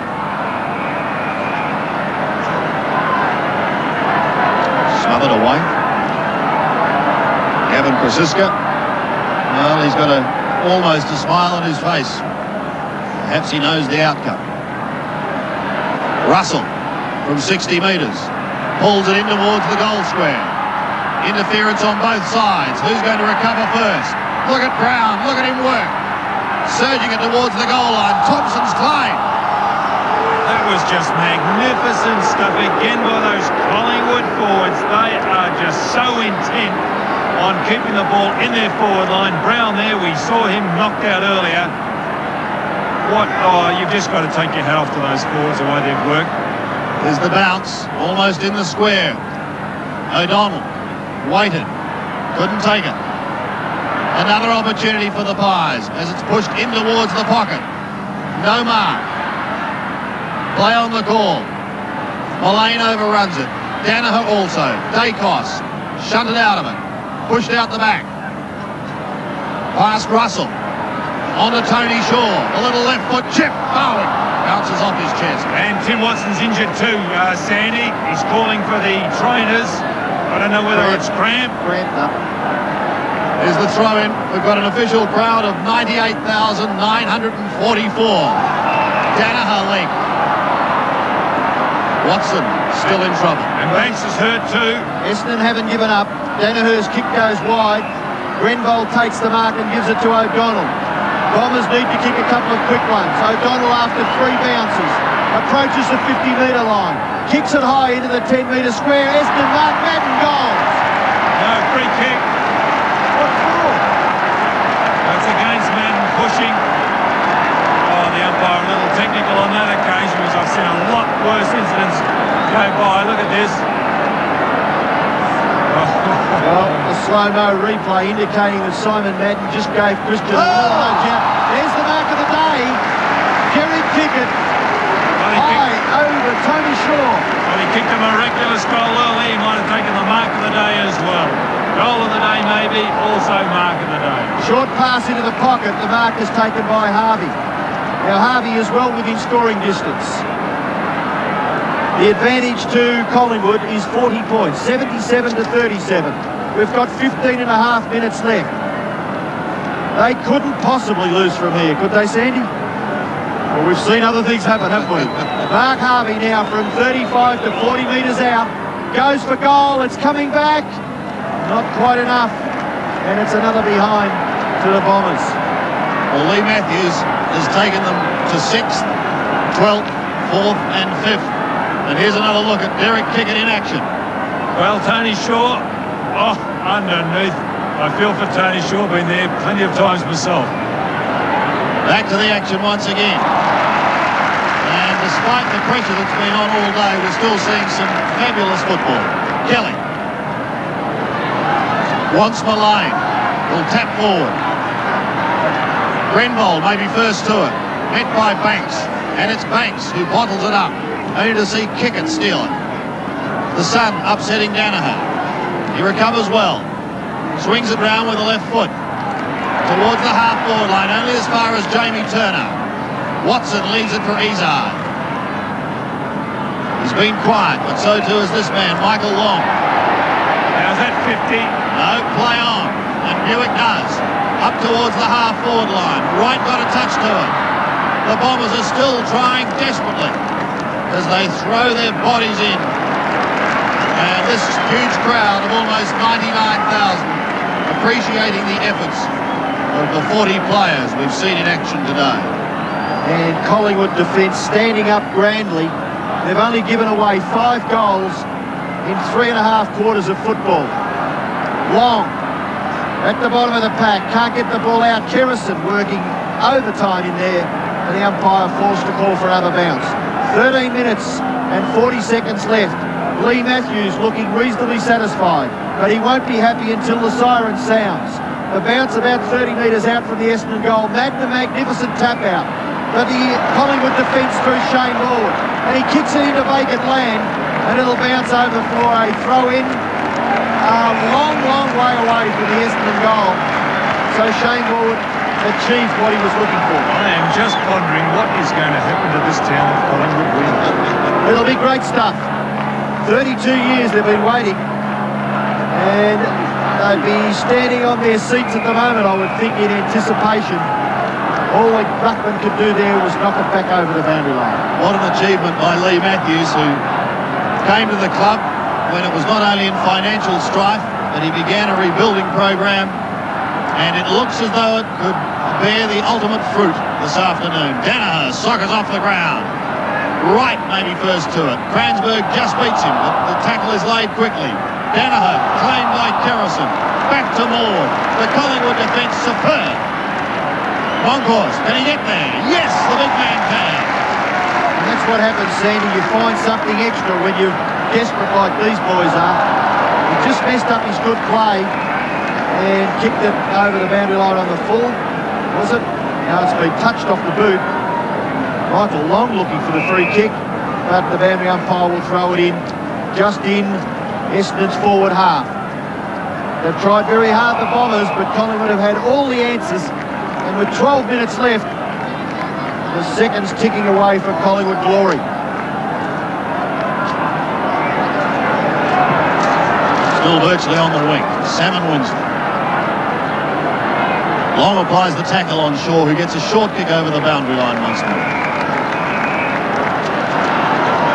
Well, Tony Shaw has been an inspirational player for the Magpies for a long time. This is probably his best year on a personal note, and he's going to achieve his finest moment in football very, very soon. Spawn Good effort by Spawn. A pity those efforts didn't come Essendon's way earlier in the game because it was there to be won.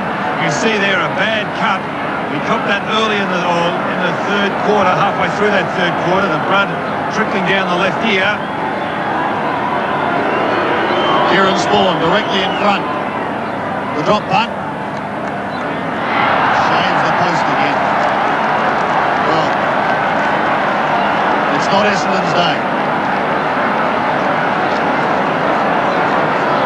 What about that Collingwood defence, Sandy? It's been a terrific unit for about 4 or 5 years, and they've only given away 14 scoring shots. Fantastic. Terrific stuff. And only 5 goals for the day they've given away. Kick it. Goes on with it. The left foot. High in towards the square. Turner went a little too early. Well, you can see then he didn't even have eyes for the ball on that occasion, Jamie Turner. He just went up in front of the pack, hoping. Watch this. Madden, eyes to the ball. You can see that Turner just took his eyes off the ball, didn't have any idea where it was. He just wanted to upset Madden. You do that, you've got to keep your eye on the ball. Simon Madden with his 6th kick for the day. Well, he's had a couple of shots at goal. They've both been shockers. Hewitt couldn't take it. But credit to the Collingwood defence. Socket off the ground and rushed through by Shane Kerrison from behind. It always sums up Essendon's day today. I think the way that Madden kicked into the man on the mark, it's a cardinal sin to do that. Madden remonstrating with the umpire, indicating that the Collingwood player came over the mark. The kick comes into half-back. Anthony Danaher's got a chance and he'll get clear.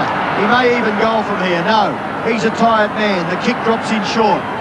Still Collingwood repel the attacks. Jamie Turner, kick off the ground, goes to kick it. Kickett's right foot kick is high. Back there, and a great mark because that ball was certainly swirling with the breeze. Mark taken by Christian in the goal square. He kicks it to the outer side. No one home out there. Graham Wright looks a little hurt behind play. Watson is brought to the ground by Gafer. And unfairly, says the umpire, so Watson will take the free kick for Essendon. Well, you can't question Essendon's commitment. They're really having a go in the last quarter. You see Watson, that's the second time he's gone down in this last quarter with cramp. They're tackled by Gafer. But Essendon are really attacking the goals. And it's a compliment also to the Collingwood backmen. They're holding up and they're repelling each onslaught. Umpire here perhaps giving Tim Watson a chance to... No, he's not. He's indicating that he must take his kick because he's been able to regain his footing. No, he's not. He's going to ask Kieran Spawn to kick the football from 50 metres. So Spawn, he's had a couple of shots in the last few minutes. The kick is in. It could be a goal. It should be against Madden, that. It should be against Madden. It is a free kick. And it's going to Collingwood to be taken by Christian. He plays on, goes wide to the pocket. Kelly, who's played a wonderful game for Collingwood in the key defence post, kicks it wide to the wing. Izzard overruns it. He's had a miserable day, Alan Izzard. And the ball rushed over for a boundary throw-in. Under 9 minutes remaining. 9 minutes for the drought to be broken. Madden over the back, Russell, a hurried kick on the outer wing but over the line. This is a quiet crowd, Sandy, by grand final standards. I wonder if this is the quiet before the score. They don't sound too quiet over the other side at the moment. They know the time is near. Free kick going the way of Essendon. The Collingwood chart will start shortly. 11-11 plays 5-10. Madden couldn't take it in the pack. The hurried kick by McGuan is effective. Tony Shaw gives it across to Wright. Graham Wright then bounces way down to the half-forward line. Goes for a little chip towards Dacos. It passes both he and Brown. Thompson is there for Essendon. And on the last line of defence, gives it to a tired Danaher, who kicks towards Spawn. Couldn't take it on the half volley. Is solidly met. Wright waits for it. Kerrison, Soccer's clear. Kickett could be first to it. And caught. Ripped off the football. Breaks to Shaw again. The skipper gives it to Barwick. On to Banks. Dennis Banks caught. Back to Barwick. Doug Barwick shoots and goals. Collingwood are home.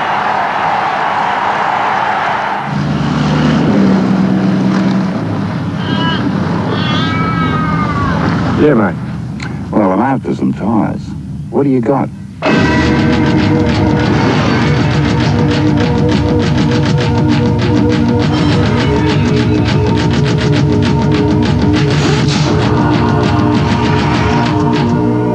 you, mate. See ya.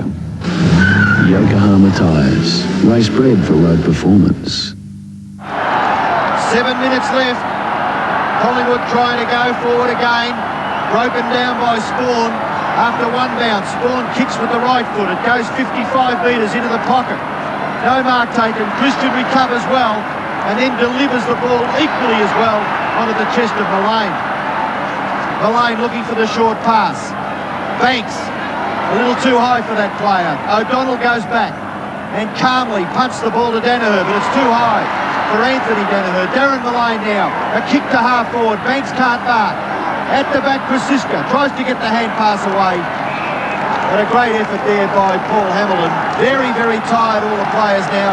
There's Bobby Rose. And there'll be a tear very close to his eye, I would think. Most of the Collingwood army chanting now, Collingwood.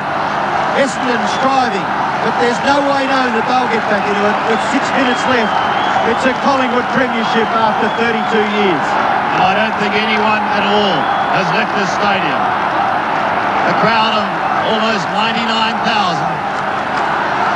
are waiting to see Collingwood begin the celebrations for their first flag for 32 years.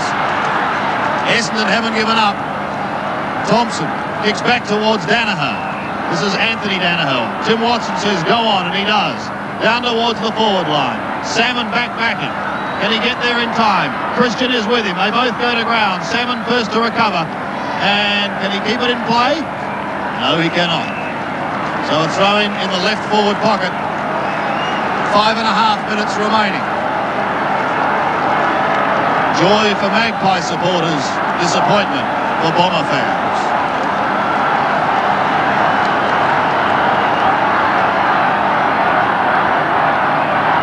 Kerrison, over the top. Mullane, he's protected that thumb and he's done it well. He, like Shaw, has been inspirational. That's a good kick by Mullane too. The clock counts down. Seconds are very, very precious. A very anxious coach's box. They know now. They know. Well, they've been in the grand final 9 or 10 times since 1958. And they've failed on each occasion until today. Throwing on the wing, Izzard to Anthony Danaher. He's tried his heart out, Anthony Danaher, all day.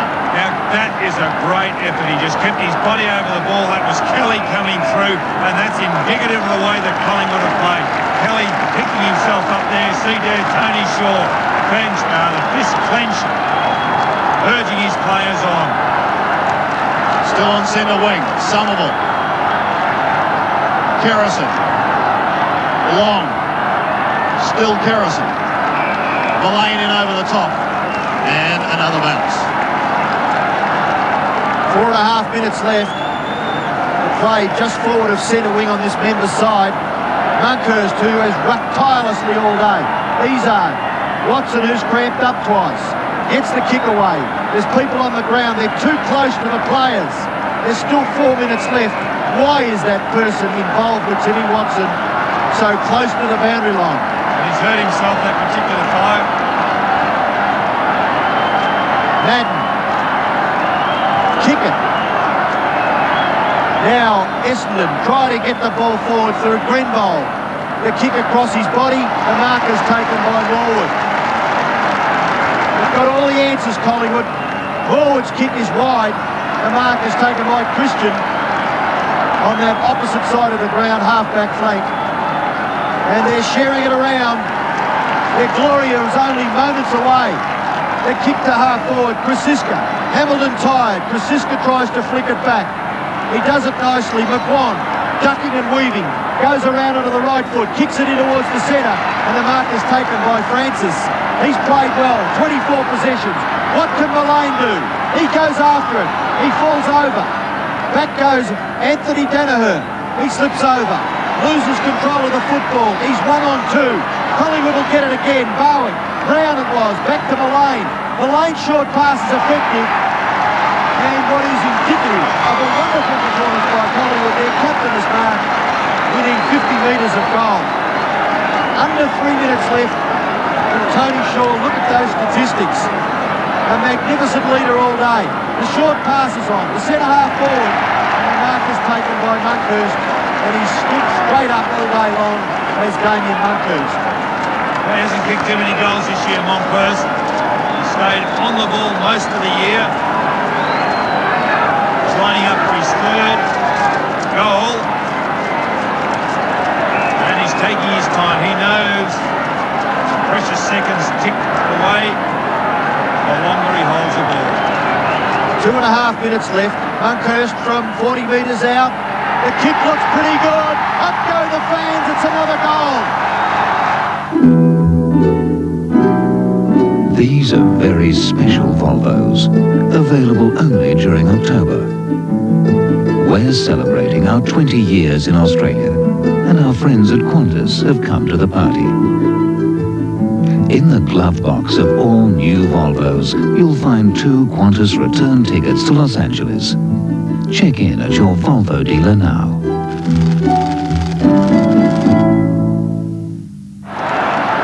Just over 2 minutes remaining. Lee Matthews has made his way down onto the ground. Fists clenched, and the army is ready to erupt. Ronnie Richards, who's been involved with so many of their tragedies, is almost in tears. But play goes on. Centre bounce. Monkhurst. Socket clear. Danaher. Anthony. Claimed from behind by Russell, but he gets his kick. Down towards the half-forward line. It beats them all. Simon Madden, a chance. But caught. Christian. From the back pocket. A little chip with the left foot. And he finds Jamie Turner. His father Ken was best on ground in 1958 when Collingwood won their last flag. On to Tony Shaw, his skipper, who's one of the best, and now Graham Wright. From centre wing. Stabs it up towards half-forward.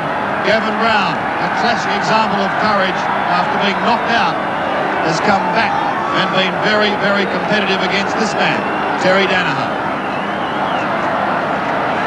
Kicks to centre wing, looks for Somerville, but beaten. Monkhurst has done well. Wants a loose man in the half-forward region, but Anthony Danaher is there. Gives it back to Harvey. Mark Harvey wobbles a punt kick in towards the wing, and the mark taken by David Grenbold. He goes up to centre-half forward. Salmon, who started in such awesome form, can't do anything with it. Madden is now forced to chase. Kelly crossed the border for a premiership with Collingwood, and he's going to get his wish. Turner and kick it. The latter ridden into the ground, and we'll have a bounce. There's some tired players down there, aren't they? You see there, Derek Kickett holding on to the ball. What about Turner? There was no way known Derek Kickett was going to do anything with that football. Jamie Turner just put his hand straight on top of it. 55 seconds and counting down. There's the bounce. McGuan kicks it high over his head. Gafer, Madden, Grenbold, all there. Kickett couldn't take it. Christian, with him is Wright, and it's Graham Wright who sees it over the line. He'll give away a behind gladly now because he's about to gain a premiership. 13-11. Plays 5-11. The margin is 48 points. Darren Mullane can still speed down the flank, and he marks with a broken thumb. He will feel no pain tonight. From the back pocket, this will be probably the last kick. He need not even kick it. The drought is over. 32 years they've waited. Let the celebrations begin. Alan McAllister and Lee Matthews. Tony Shaw. He's seen his brother play and lose grand finals, and now he is the champion. Let's go down onto the ground with Michael Roberts. Absolutely fantastic down here. The feeling is absolutely sensational. All the Collingwood players are around now, and they are happy. Tony Shaw. Well, it looks as though Michael's got mixed up in the emotion down there. Great effort by Watson there, embracing Tony Shaw. And now Tony Shaw has got loudness. How could they get hold of these players, Sandy? It's absolutely impossible. Euphoria is broken out. These players, they are just on top of themselves. Well, they've worked so hard. Lee Matthews' rebuilding program is waving to the crowd, and with him is his inspirational skipper, Tony Shaw.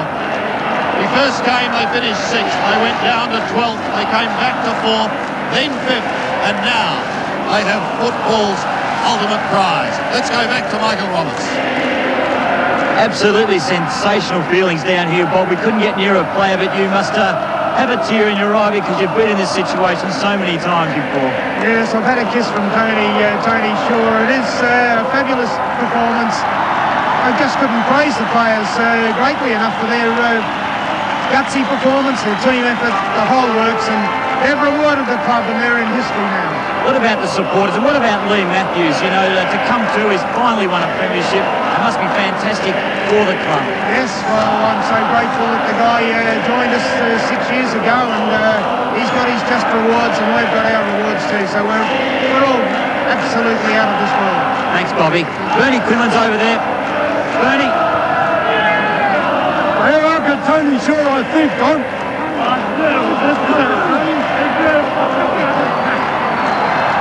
I can't get I'm in the middle of it, Tony. I can't get a word here.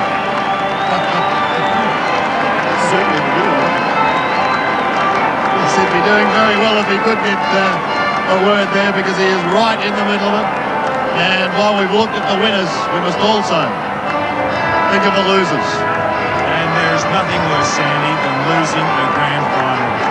You feel like, and I've been in that position, you just wonder why you even played that season, because it's just a worthless season to get so far and to miss out. But Collingwood, gee, they did it well. It's not the best Collingwood side individually that's been out there, but collectively, it's got a lot of grit in that particular side, and they really did want to win today.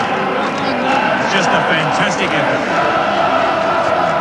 Well, I'm sure this crowd is going to erupt again, because we've got the presentation coming up now with the chairman of the AFL Commission, Ross Oakland.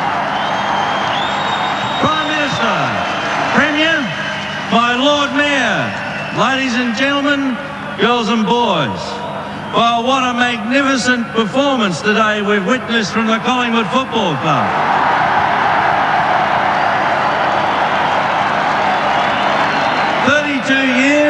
And they've now won the first premiership under the new AFL banner. Congratulations.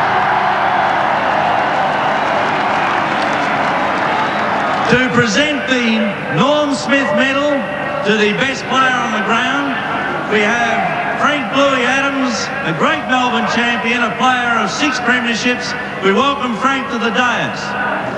The winner of the Norm Smith Medal, surprisingly, Tony Shaw.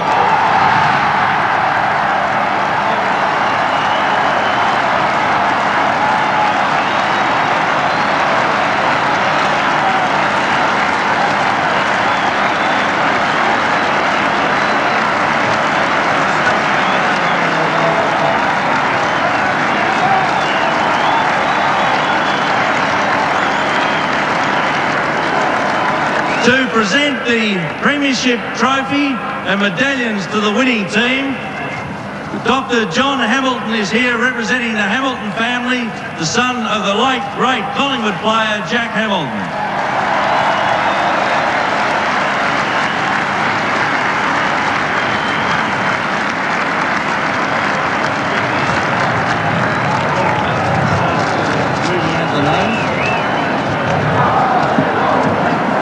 And now here's the moment Collingwood players have waited for so long, the presentation of the Premiership medallions.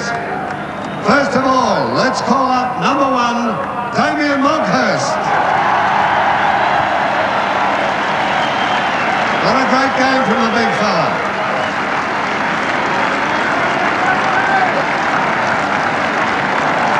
Number 2, Tony Francis.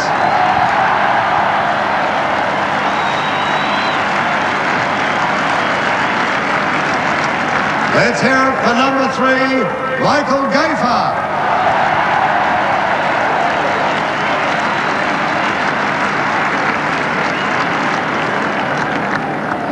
Number 7, Shane Morwood.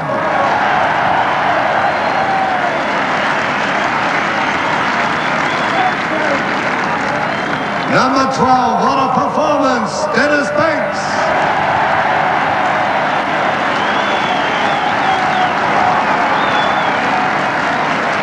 I think he's happy.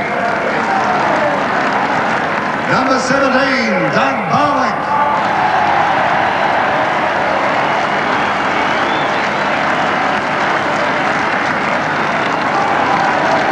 Number 19, Graham Wright.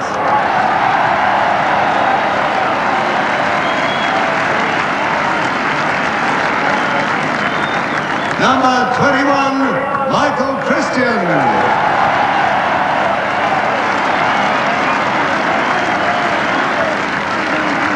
Number 23, Craig Kelly.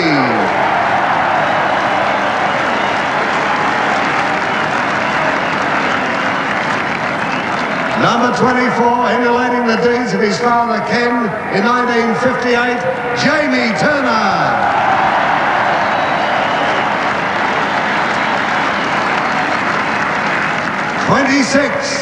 What a comeback, Gavin Brown.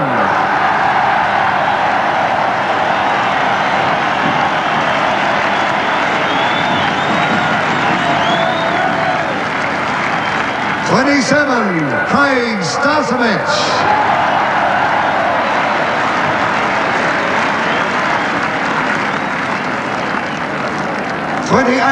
Gavin Krasiska.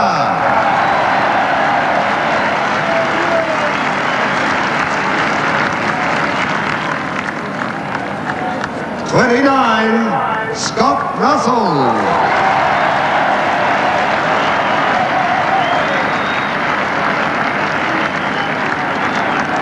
30, here's a big one, James Manson.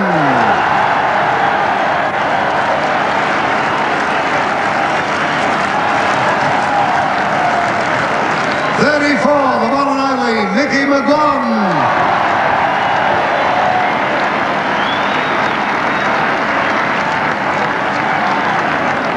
35, the Miracle Man, Peter Dacos.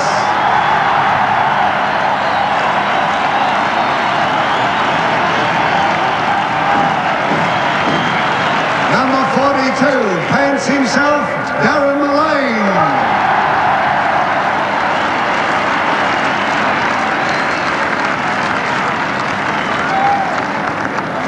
44, a late inclusion, but what a performance, Shane Kerrison, Kerro.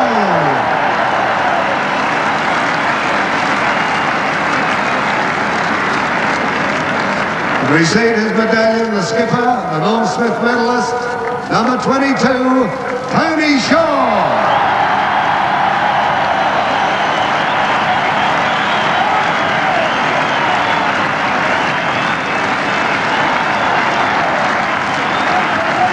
And he's been on this stand before, ladies and gentlemen, never as the coach of a winning team, and it happens to be Collingwood, the coach, Lee Matthews.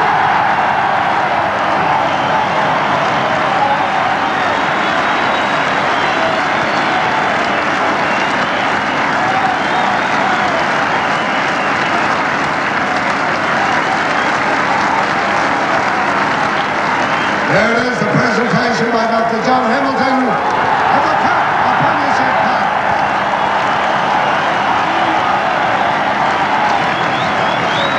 Let's hear it for Collingwood. Hip hip. Hip hip.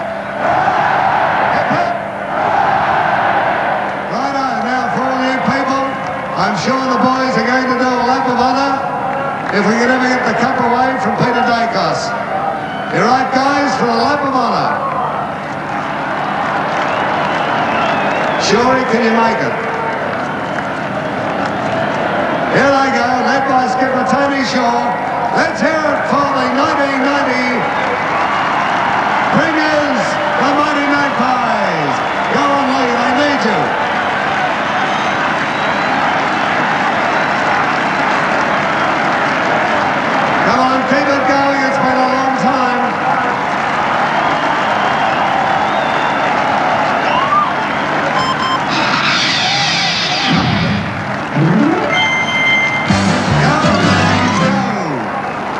mighty Magpies. As I said at the beginning of the program, there'd be a place in heaven for all of these players if they could win today from their adoring fans. And it's been a long, long wait for them. And Lee Matthews is down with Bernie Quinlan. Legal. Hang on, mate, hang on. You can't get away. Lee, what are your feelings at the moment?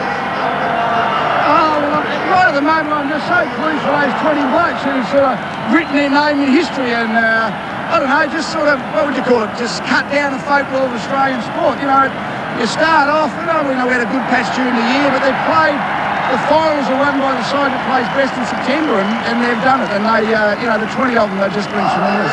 Is it better as a coach and as a player to win a flag, Lee? I don't know whether it matters much. No, I always said to the guys, the 20 blokes that perform, it's them. I mean, everyone else is happy for them. We support them when we can, but they enjoy it the most. They'd be disappointed the most if they didn't win it. There's no replacement for that feeling that those guys have got because they physically earned it. They were just magnificent. When did you feel that you had it all wrapped up? Well, about the 20-minute mark of the last quarter, I suppose. 25-minute mark of the last quarter. I mean, I suppose, in retrospect, we sort of seem to have it for most of the second half, but I mean, you never know, do you, what can happen. It's just been part of my football upbringing. I don't expect anything until it's there and in reality. And once we got to the 25-minute mark, 8 in front, and they only kicked 2 or 3 goals, well, you said, well, we've got it. It was pretty tough, wasn't it, earlier? Quarter time? Very tough. Quarter time was the toughest, tougher in the game, wasn't it? Yeah, well, congratulations, Lee. You're written yourself in the record books. You're immortal now in Collingwood's eyes, that's for sure. Well done. Thanks, Bernie. Bernie Quinlan with Lee Matthews. And Lee, who said to John Kennedy, there's no substitute for not playing, has now done it all in footy, winning premierships at Hawthorn in 71, 76, 78 and 83. And now as coach of this team, Collingwood in 1990. There's a celebration at the MCG. We'll be back with more of that after the break. And that's good old Collingwood. How do Australia's leading architects send an urgent blueprint interstate 24 hours a day, 7 days a week? By giving it to the air courier with the blueprint. The last thing I want is worry, especially about carpet. So I chose worry-free carpets, guaranteed stain resistant for 5 years, like Florence from Highcraft with Scotchgard stain release. Worry-free gets my vote.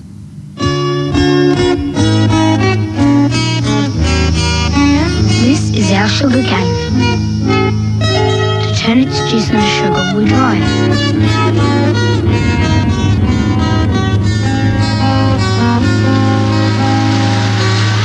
Then we wash it. Then we dry it again, which turns it into 100% natural sugar. You are after a loan for your business? Yes. Mind if I sit down? Oh, just... When a small businessman goes for a loan, the person he sees usually can't approve anything on his own. He wants to sit down. Right. If only he'd come to CBFC, where the man behind the desk is the man behind the decisions. Yes, of course, please. Mind if I take my jacket off? Could you just, CBFC, a member of the Commonwealth Bank Group. Right now, you can get some mighty Mazda bonuses on utes and vans. For a short time, buy a Mazda B2200 petrol cab chassis 4x2 and we'll throw in the rear tray at no extra charge. And put a price of $13,990 on it. And not only that, you can land a great deal on E-Series vans. So contact your Mazda dealer soon, because you get more from Mazda. And with Mazda bonuses, you get it for much less. The orchestral experience that swept across Europe. Rondo Veneziano, Venice in peril.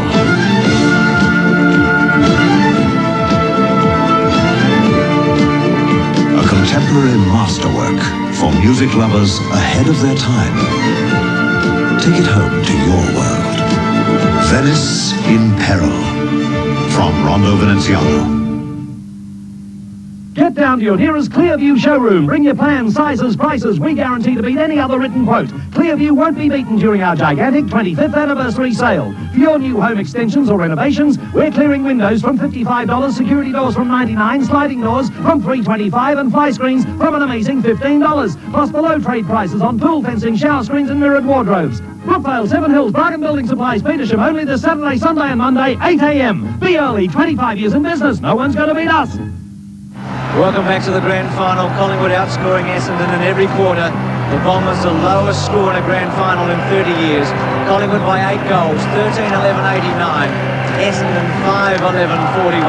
And the celebration continues here at the Melbourne Cricket Ground. Tony Shaw, the first captain to win the Norm Smith medal. And it's going to be a wild old night in the town in Melbourne tonight. Mickey McGowan, Paul Keating, who adopted Collingwood earlier this year, and he backed a winner, there's no doubt about that. Their first premiership in 32 years. Many of those people will remember 1958, but none of the players because they weren't around. A lot of tears in the eyes of the people here today. It really is a celebration, an emotional moment for football, and in particular for the Collingwood Football Club. Peter McKenna's been a part of that footy club over the years. You can't stop smiling, Pete. I think it was just sensational, particularly Bruce. You saw a shot of the crowd. Those loyal Collingwood supporters are all around Australia, all around the world. You can go anywhere around the world, you'll find a Collingwood supporter, and you know, it is absolutely fantastic for them. They're stuck through Collingwood. They put up with the collywobble jokes. They put up with the ribbing about September. And I just think it's fantastic for the club. It's fantastic for all those supporters, the ones at home and the ones out there, you know, that they've finally done it. They're a great bunch of young fellas, and the standard of the game wasn't sensational, but it was just guts and determination. Ross, I think you'd agree with that. It was sheer determination. Tony Shaw is the epitome of that team, because Essendon in talent are just as good, but they just wanted the ball more. And Ross, the quarter-time fracas, the big fight, Collingwood just settled down so quickly after, didn't they? Yes, they may have lost the fight if that counts for anything, Bruce, but they certainly settled down and played great footy. You can't help but admire them, Bruce. They were fantastic throughout the whole season, and their performances over the finals just first class. They really were. Ronnie McEwen, I feel for him a bit at the moment, don't you? Alan Richardson. Well, one thing about Lee Matthews, he's had to make the tough decisions, and he's made them. Ronnie McEwen has missed out. He's been a good player. He's missed out in a couple of finals. He'll be disappointed personally. He'll be happy for the club. But Lee Matthews, it's a coach is in a no-win situation. He has to make tough decisions. He made it. There's the Collingwood players. You can see they're a very young side. Jamie Turner, Shane Kirison, Scott Russell. They're a very young side. They could be up there for a few more years. And how ironic when they've been, you know, all the jokes made about Collingwood for so long that they win the first AFL premiership, and you know, it is fantastic for the club. And now I know one happy man, this Tony Shaw, being greeted by his wife, and one very happy man will be Alan McAllister. He lives, breathes and eats Collingwood, and he stands down in the boundary. Look, and there's a few tears there. Gives it brings tears to your own eyes. I think watching little Tony there, Ross. It's a terribly emotional time. I mean, as I said, it's fantastic. But I mean, you take the other side of the story today, Essendon, I mean, how they place now with some of their more senior players, what happens to them, and then you look at the next bracket of players coming through, they may struggle a little bit because that next bracket aren't as dynamic and dominant type players as Maddens, Watsons and those sorts. So a crucial time for the Essendon Football Club. Yeah, and I saw a shot of Bobby Rose a moment ago, and how would he feel? He's been so close and yet so far to coaching premierships. So Lee Matthews came in from Hawthorn, victorious coach, but I think Collingwood will be up there for a fair few years to come. Peter McKenna and Ross Glendinning looking at the celebration here today. We take a break. Coming up shortly, the draw for the Ford 7 Sport Mark of the Year.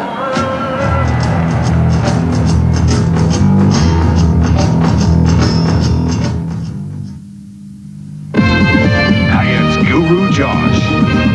And it's nothing but a house party. 16 non-stop mania mix hits. 49ers, Robin Ladd, and a diva. Double trouble and the rebel MC.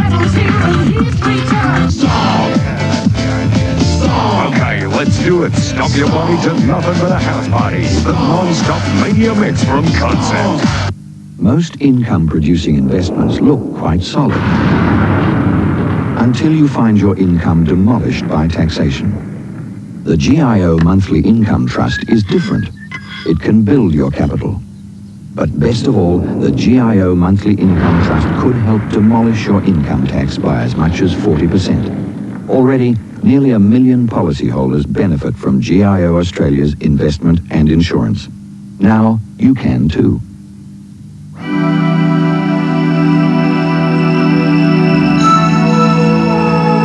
Smorgon ARC fencing is the most attractive way to keep children safe, to keep children inside, and to keep unwanted guests and animals outside. For more information on the 1990 range, contact Smorgon ARC or an approved distributor. When the grass starts growing, it's time for mowing the lawns. The lawns. There's nothing more Australian than Victor. Victor's two-stroke is all power, and Victor's 1991 Keystart range is Power Plus. Introducing the new Commando Keystart at just $599. That's right, a new Keystart for just $599. Victor knows, Aussie loves. They say it's the little things that mean such a lot. They all seem the same, but to Caltex they're not. Everybody's car needs a good brand, so here's what we've got. Techron Concentrate cleans your fuel system while you drive. Let Caltex share the driving with you. The new $1 Lucky Sevens instant lottery makes it child's play to scratch up $25,000. The hard part is keeping mum about it. With Lucky Sevens, your spare change could change your day. A toy that's guaranteed for life? There's gotta be a catch. Tonka heavy and mighty trucks are so tough that if anything ever goes wrong with one, Tonka will replace it, free.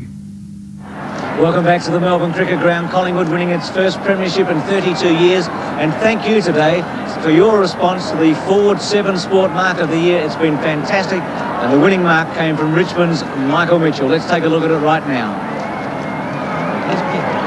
Playing against Fitzroy earlier in the year, an absolute thriller here at the MCG, a one-hander. Michael Mitchell, who will win for himself a Ford Laser GL hatch. And the viewer, the lucky viewer today is Karen Lowe of Moreton Street, Frankston North, who has also won a Ford Laser GL hatch. So as I said, thank you very much for your participation in the Ford 7 Sport Mark of the Year. Michael Roberts is down in the Collingwood rooms. He's got Ronnie McEwen with him right now.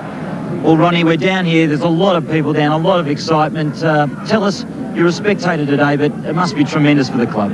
Oh, it's a great feeling, Michael. Yeah, it's as I said, just gets the monkey off our back now, and no such thing as the collywobbles anymore for Collingwood. I think we're going to go better and better every year now, I think. What about yourself? You know, like, it is a proud day for Collingwood, but you must be bitterly disappointed just to miss out, seeing that Richardson pulled out today.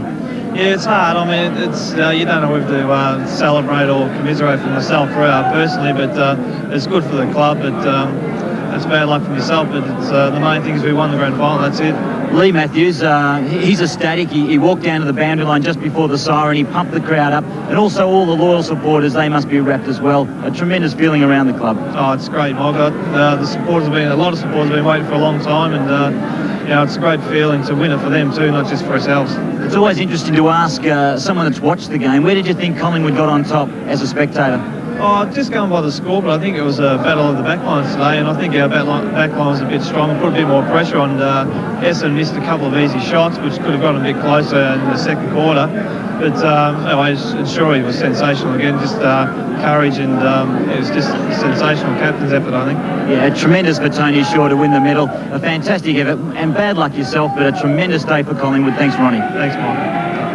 Yes, Ronnie, we feel for you now. He spoke about Tony Shaw, Ross Clinton, and he led from the front. Well, how consistent is that? I mean, he had a quieter third quarter with only 5 possession, but to finish up with 34 plus 8 marks, and he's laid 4 tackles as well. Not only is he working right, but he's very, very efficient, and he gave them such great drive through the centre.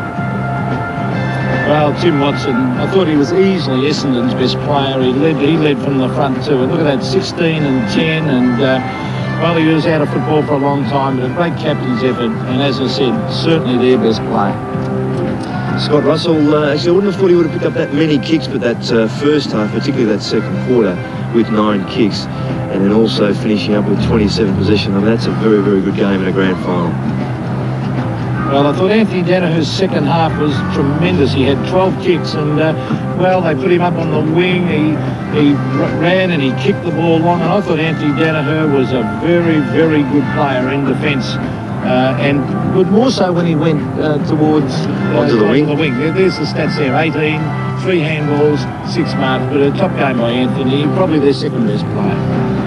And Tony Francis, I thought early worked hard, but the middle part of his game there statistically was very good. But he gave him such zip throughout the game. He faded in the second half and wasn't as prominent, but still he was part of that setting up in that first half.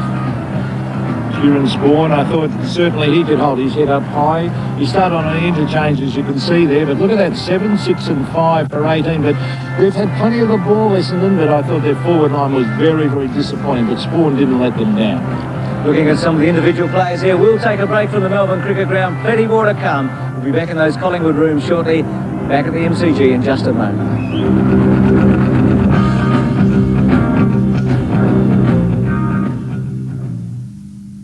If you love Australia's outback, and if you've ever fallen in love, 7 presents a new mini-series that is set to become a television landmark. With major performances by Annie Jones, David McCubbin, Tina Bursell and Warren Mitchell as the Aussie characters you will take to your heart. About another week that way and you'll hit out a spring. You'll be